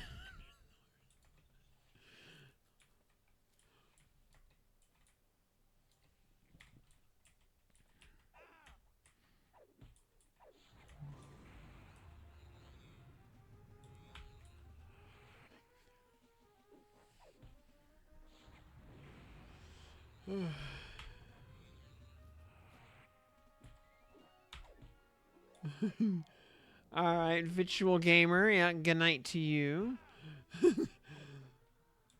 Exactly, you know. Yeah. Odin promised an end to frost giants. I don't see many frost giants.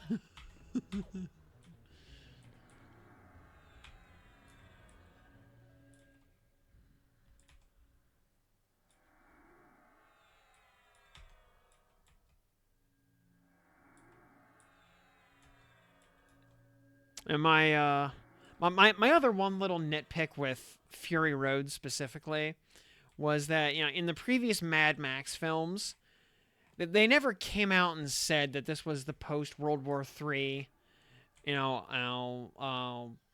apocalypse world. That was just kind of assumed on the audience from the audience. But as far as anybody actually knew, maybe this is just another day in the outback.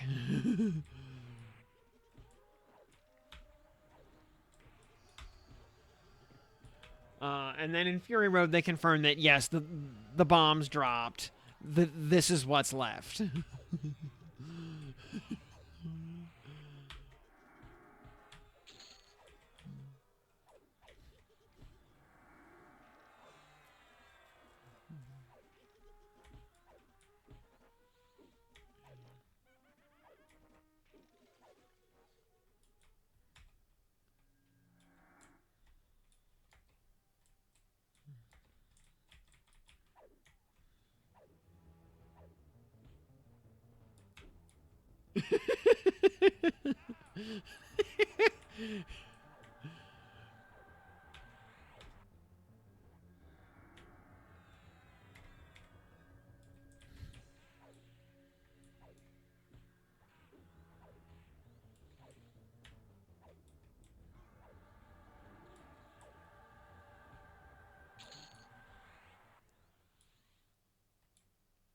It just becomes North Sentinel Island. Yeah.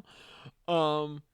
Because yeah, like if you've ever seen what it takes to like be a truck driver going between like Sydney and Perth, I mean you're basically going beyond Thunderdome. Ice Road truckers got nothing on long haul Aussie truckers.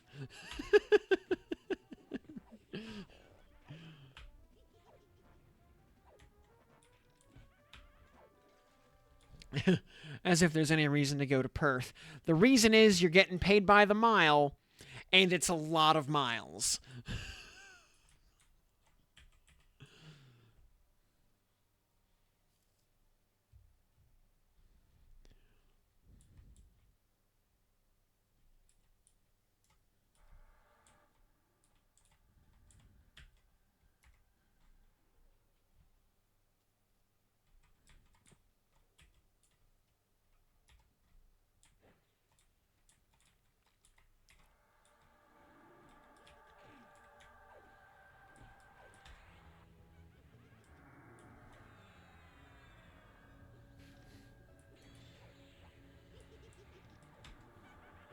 One lap of Australia, some shitbox. I mean, just remember, uh, well, I mean, as long as you have enough supplies, because your shitbox breaks down out in the middle of nowhere. The nearest potable water might be like a 3-day walk away from from where the car dies.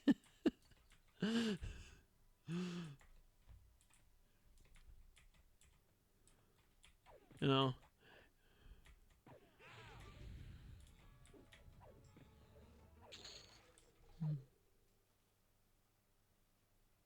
Uh, I don't. I don't know if Aussie Road Truckers is a show, but if it's not, it probably should be.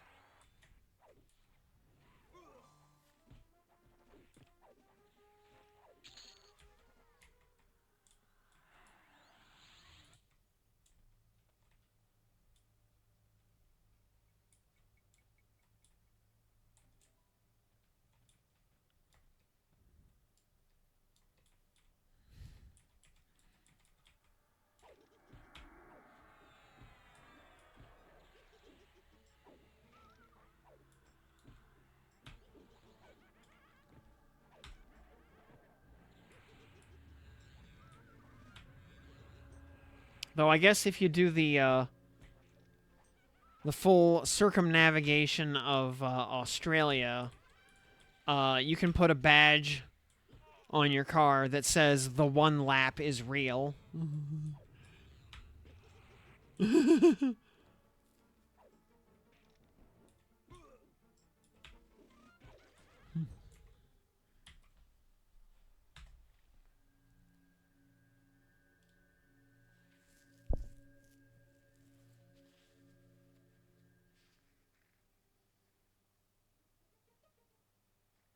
Oh, you're Citroen getting the vanity plate worldwide. Okay.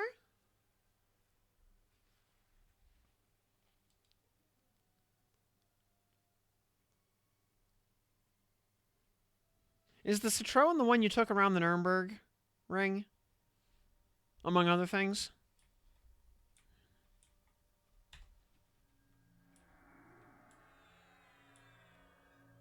Over from London to Osaka. Okay. Now it's okay. And now it's all right, yeah. So yeah, it has so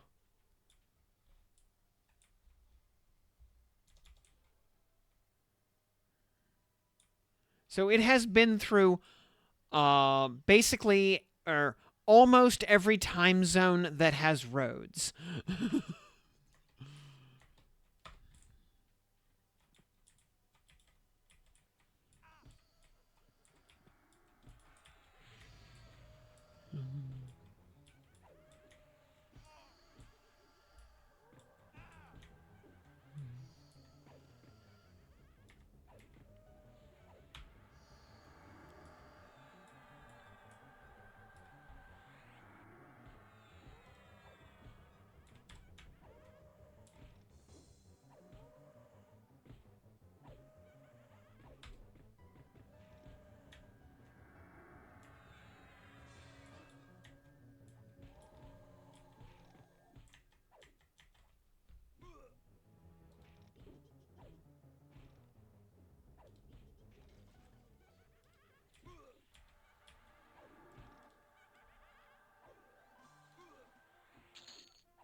Do 21. Very good. This was a nice quick grind at least. Nothing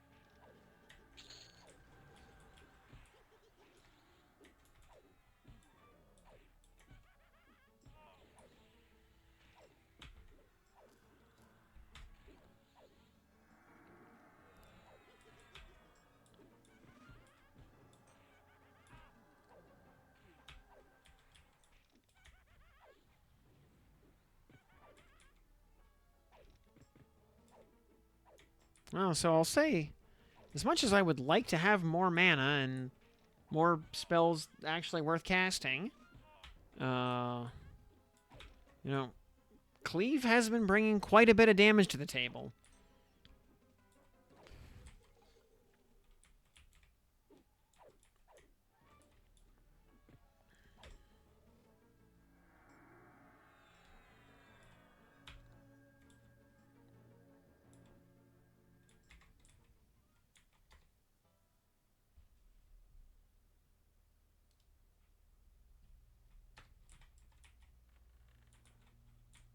So if nothing else, it's got that going for it.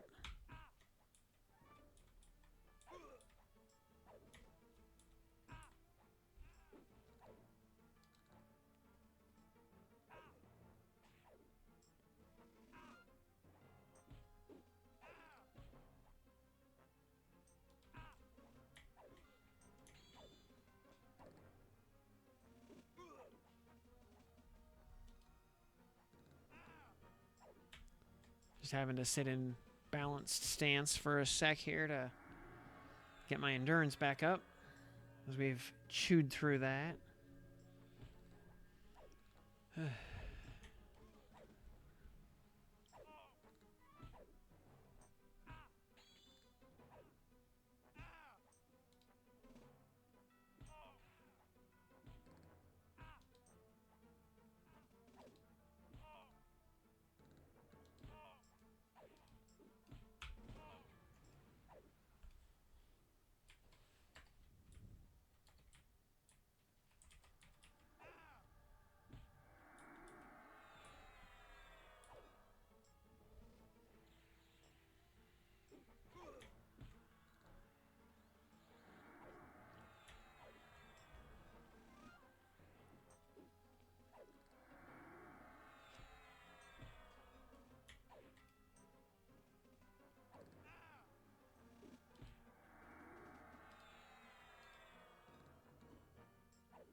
Yeah, by the way, for anybody new here, there's the link to the YouTube channel where we post all the VODs and whatever other random stuff we make along the way.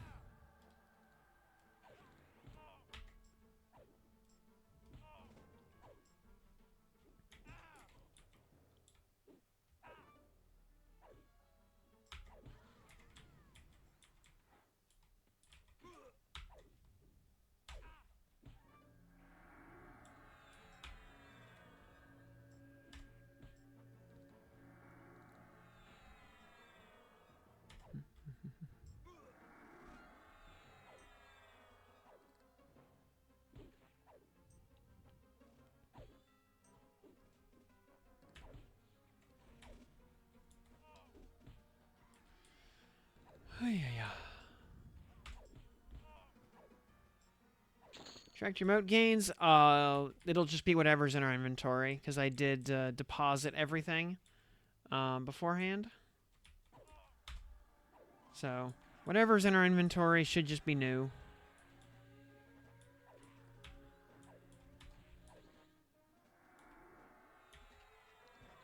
We usually get a pretty solid stack of 4s and 5s doing one of these loops.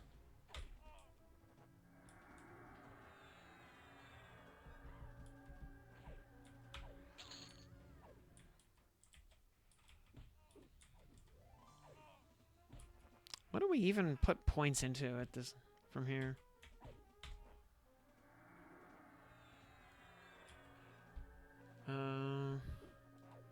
We're starting to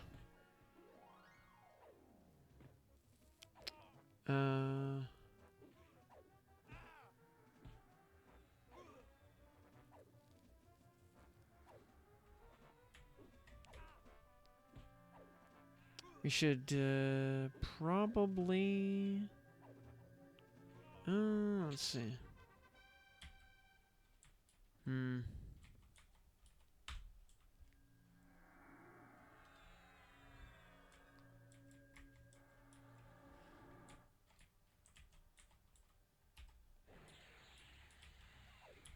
I mean, Or, well, you know what?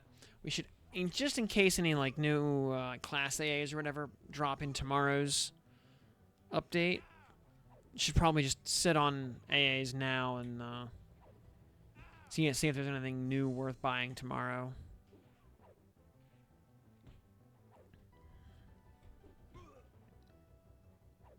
Because, yeah, there are more class AAs coming down the pipeline eventually.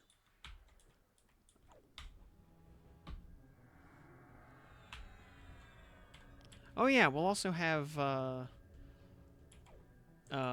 raid timers reset tomorrow as well, so we'll be able to give our good friend Inaruk a solid thrashing.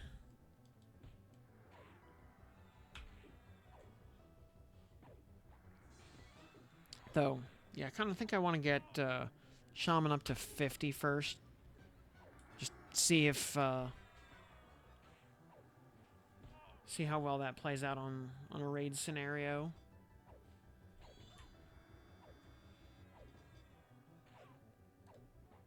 So that'll probably be yeah, I think unless there's new stuff to go or like new content to try out tomorrow, like sky instances or something. Which if there's new stuff worth trying, then we'll prioritize that tomorrow. Otherwise, what I would like to do tomorrow is go hit the ghost tower at the bottom of the hole to level Shaman up to 50. And just see how good of a grind that is.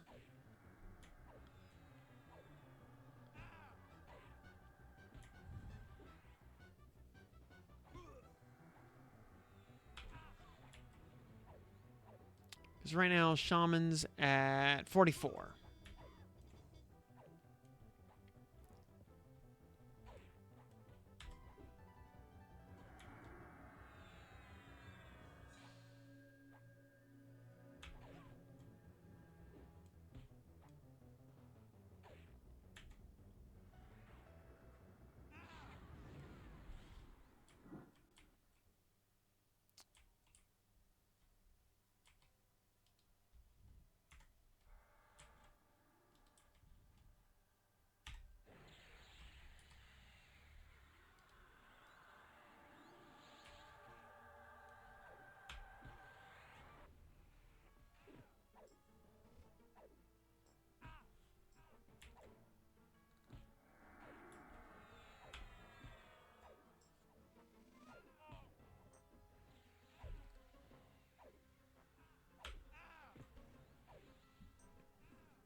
Yeah, I know the mobs down in the ghost tower are pretty beefy, even at difficulty 0.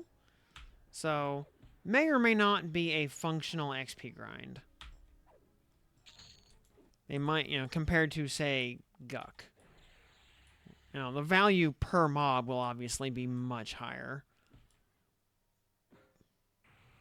But the mobs will be so much beefier, it might be a net loss or at least a zero sum, only one way to find out. But we are able to make personal instances of Sol B, Permafrost, the Hole, and Kedge now. So we can at least get our very own private ghost tower to go grind in. So we got that going for us at least.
we just need some endurance back up. Then we'll do the Baron.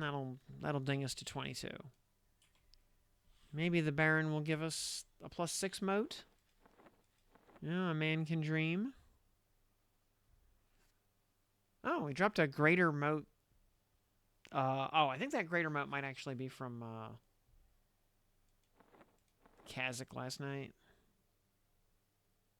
I thought we No, we deposited our greater moats already. Yeah, we just dropped that from somewhere tonight. I don't know what dropped it, but something did. So that's cool.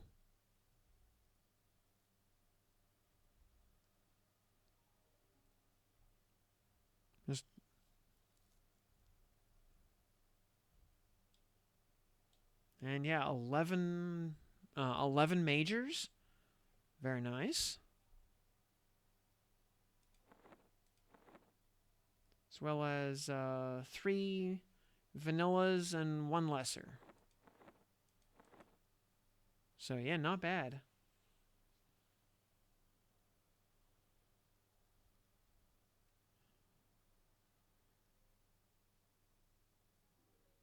Oh, you took the shortcut if you want west to east in the U.S. Yeah, because Canada's a lot wider. Also depends which states you went through. If you did it, if you went through the U.S. Because the southern part of the U.S. is much narrower than the northern part.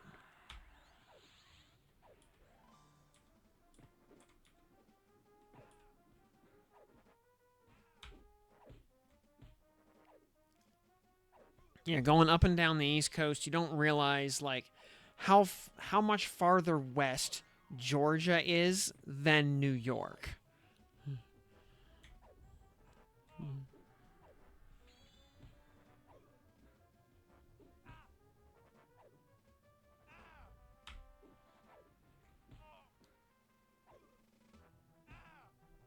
People also don't realize how far south the United States actually is. Like Interstate 70 slash 76 that runs basically like across Harrisburg through central Pennsylvania is basically the exact latitude of the center of Spain.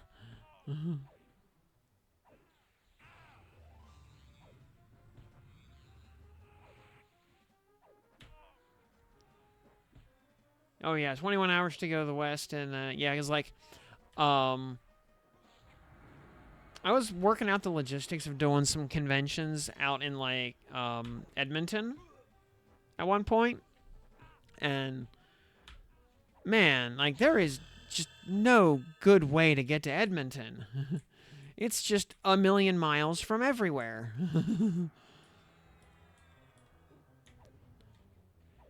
Even going from Vancouver, it's really far.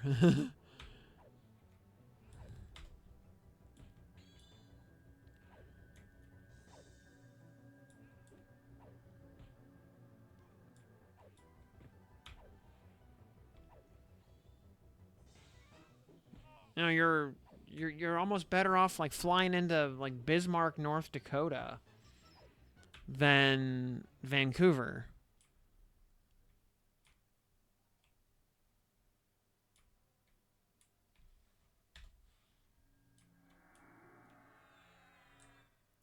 All right, well, you know, we can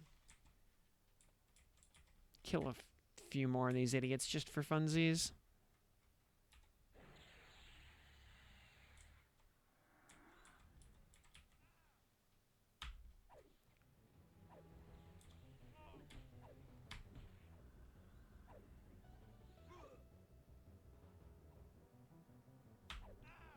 Okay, you're so 3 hours from the Buffalo border. Okay, so you're over.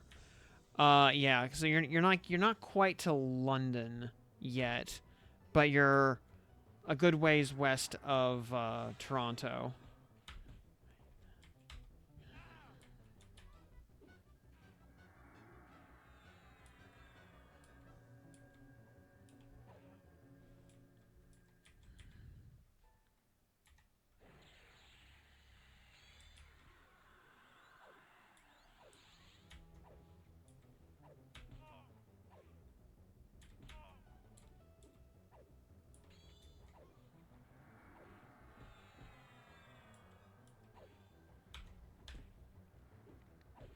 Back during the pandemic, when I was driving Uber to pay the bills, I picked up a passenger who was in Harrisburg for work from uh, from London, Canada, uh, and as with most Canadians, he was shocked that I knew anything about Canadian geography,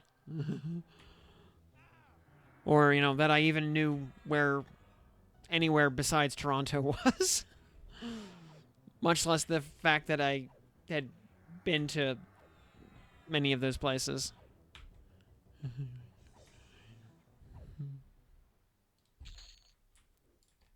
Uh,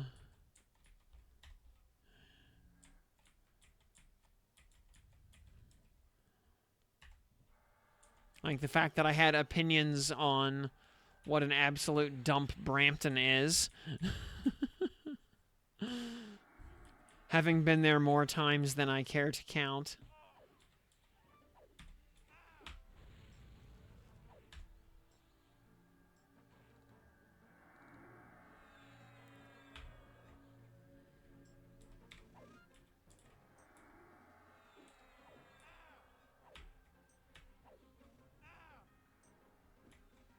Which, for non-Canadians, by the way, Brampton is the really yucky kind of industrial ass end of the Toronto suburbs. That's basically the part of the city that's kind of like behind Toronto Pearson Airport. So it's where all the like sketchy truck depots and logistics centers are. So it's a lot of like uh, industrial decay and um, like working poor slums and stuff like that. It's a shithole.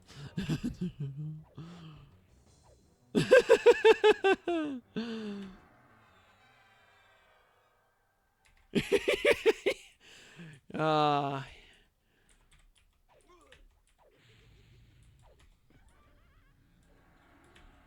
Though I will say, I mean, if you like South Asian food, whether it's Indian or Pakistani or whatever, there is a lot of that in Brampton because it is a very immigrant-heavy area. Um, almost exclusively from South Asia. So that there is a lot of good, cheap Indian food.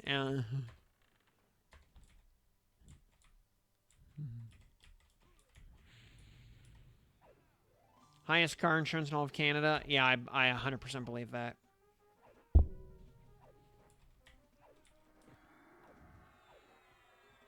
All the Indian lorry drivers in that area are just maniacs.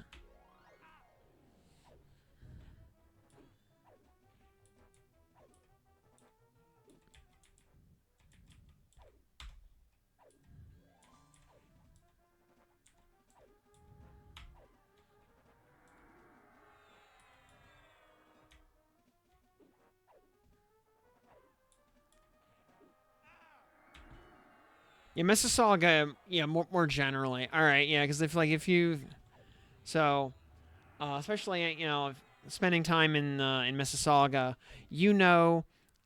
quality with a K, Grand Buffet, right? Mm-hmm.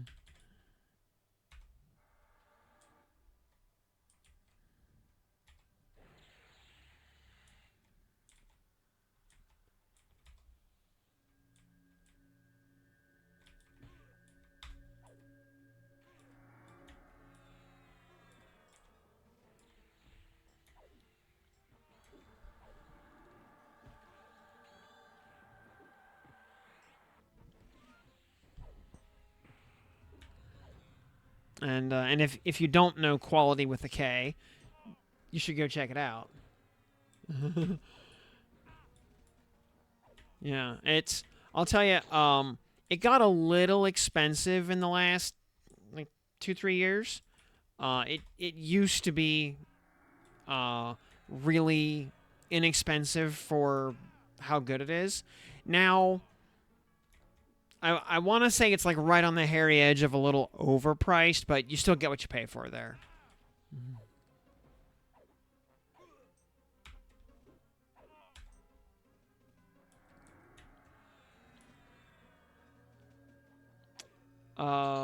Georgetown, Halton Hills. I might have like driven through there once, just hitting up all the liquor stores.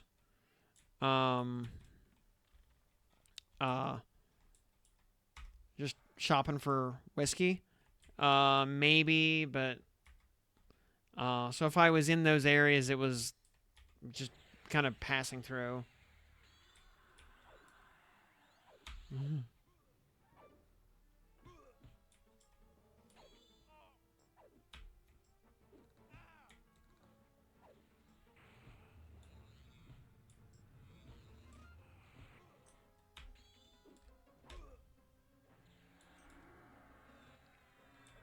Also, fun trivia fact: the sort of thing that is totally useless but might win you $1 million on a game show someday.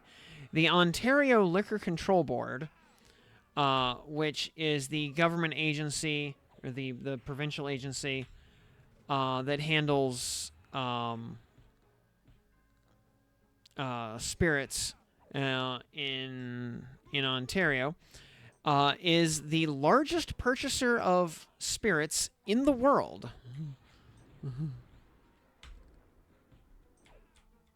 Because all liquor stores in Ontario are run by the government.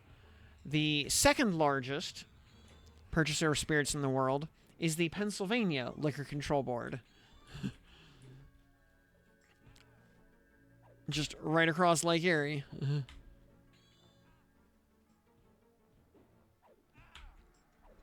Which, same deal. All liquor stores in Pennsylvania are run by the state government.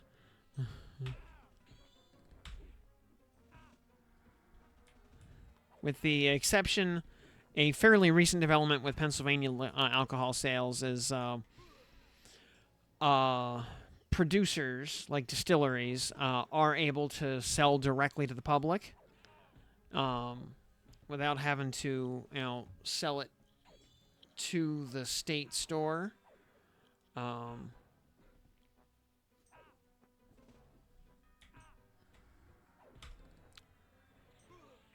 the state still gets the tax stamp cut. Uh, but yeah, distilleries can sell their own products directly. There it is, Mike Still Classic. The Amish really kick it back. Rumspringa is a thing. Speaking as someone who grew up a short distance away from Lancaster.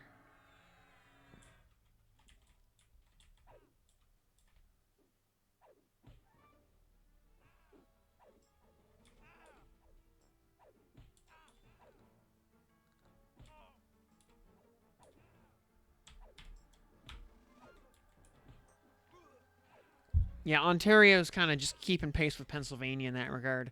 It was only a couple of years ago uh, that Pennsylvania started permitting grocery stores to sell beer and wine.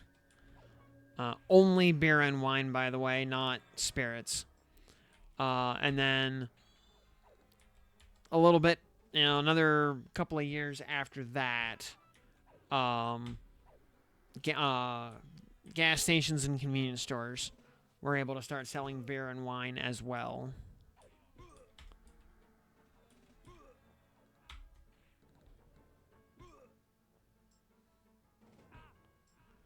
Um, 65,000 population depends on the state, because different states handle municipalities in different ways.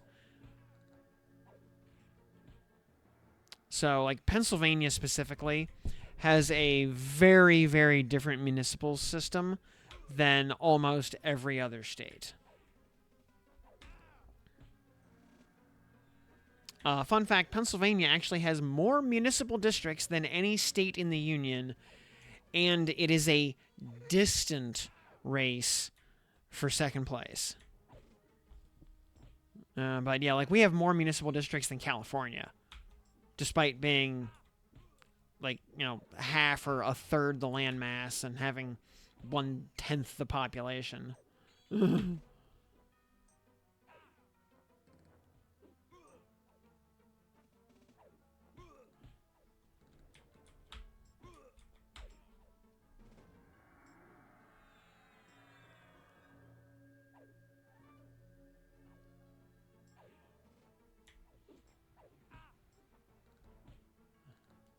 Yeah. Oh yeah, but yeah, back in the days, yeah, you just go up north to where everybody's just like an old fur trapper or something, and just go oot for a rip, eh?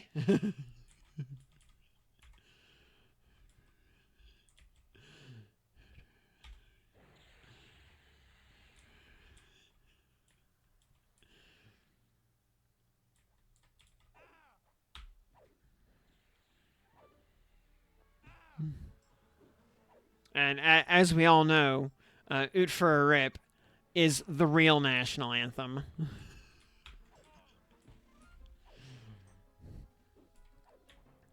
Oh Canada is just the fake anthem that they play for sporting events, to convince the rest of the country that, or the rest of the world, that they're not all a bunch of high functioning alcoholic fur trappers.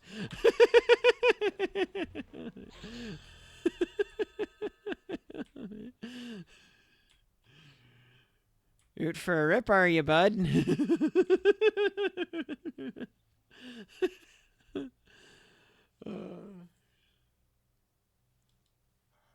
All right, that's all right. We dinged up to 23. I think that's good enough.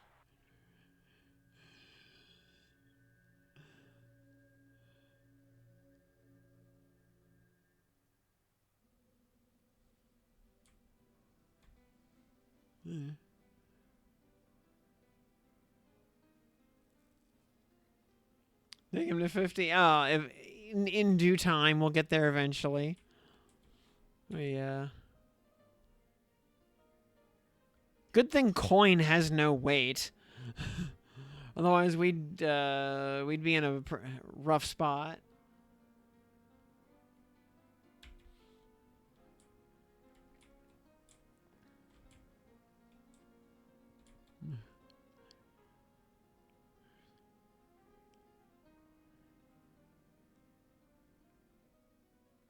Yeah, Shorzy. No, I'll see. Uh, you know, my vote for most Canadian TV show ever. That just truly encapsulates the spirit of the Great White North. Will forever be the Red Green Show. And keep your stick on the ice. We're all in this together. If the women don't find you handsome, they should at least find you handy.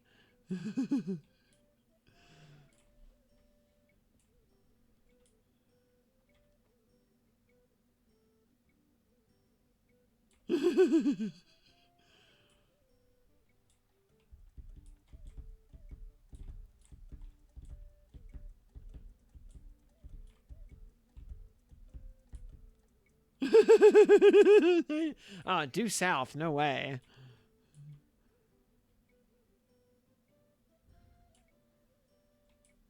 Honorable mention to Trailer Park Boys.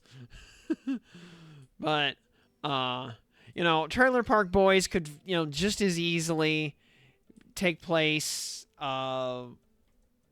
in, like, Pennsylvania or West Virginia, and it would be accurate. Yeah, Kids in the Hall also, absolutely.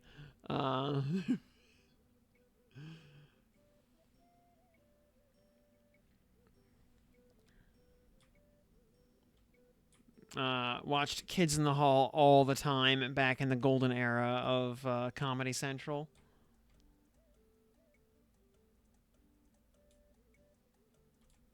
But what time is it? It is all right. It is 1:45.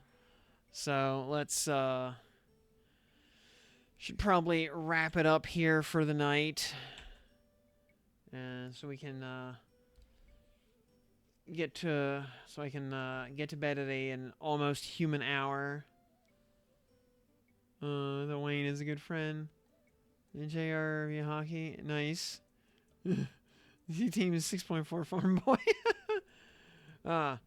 Yeah. What's a Canadian farm boy to do? Hit somebody. But yeah, so everybody in chat, thanks for tuning in. Everybody out in VOD land, thanks for watching, spending your time with me here one way or the other. I appreciate it. That is it for me for tonight. So thanks for tuning in. My name's Tim. I will see you back hopefully at a more human hour tomorrow / technically later today. Good night, everybody.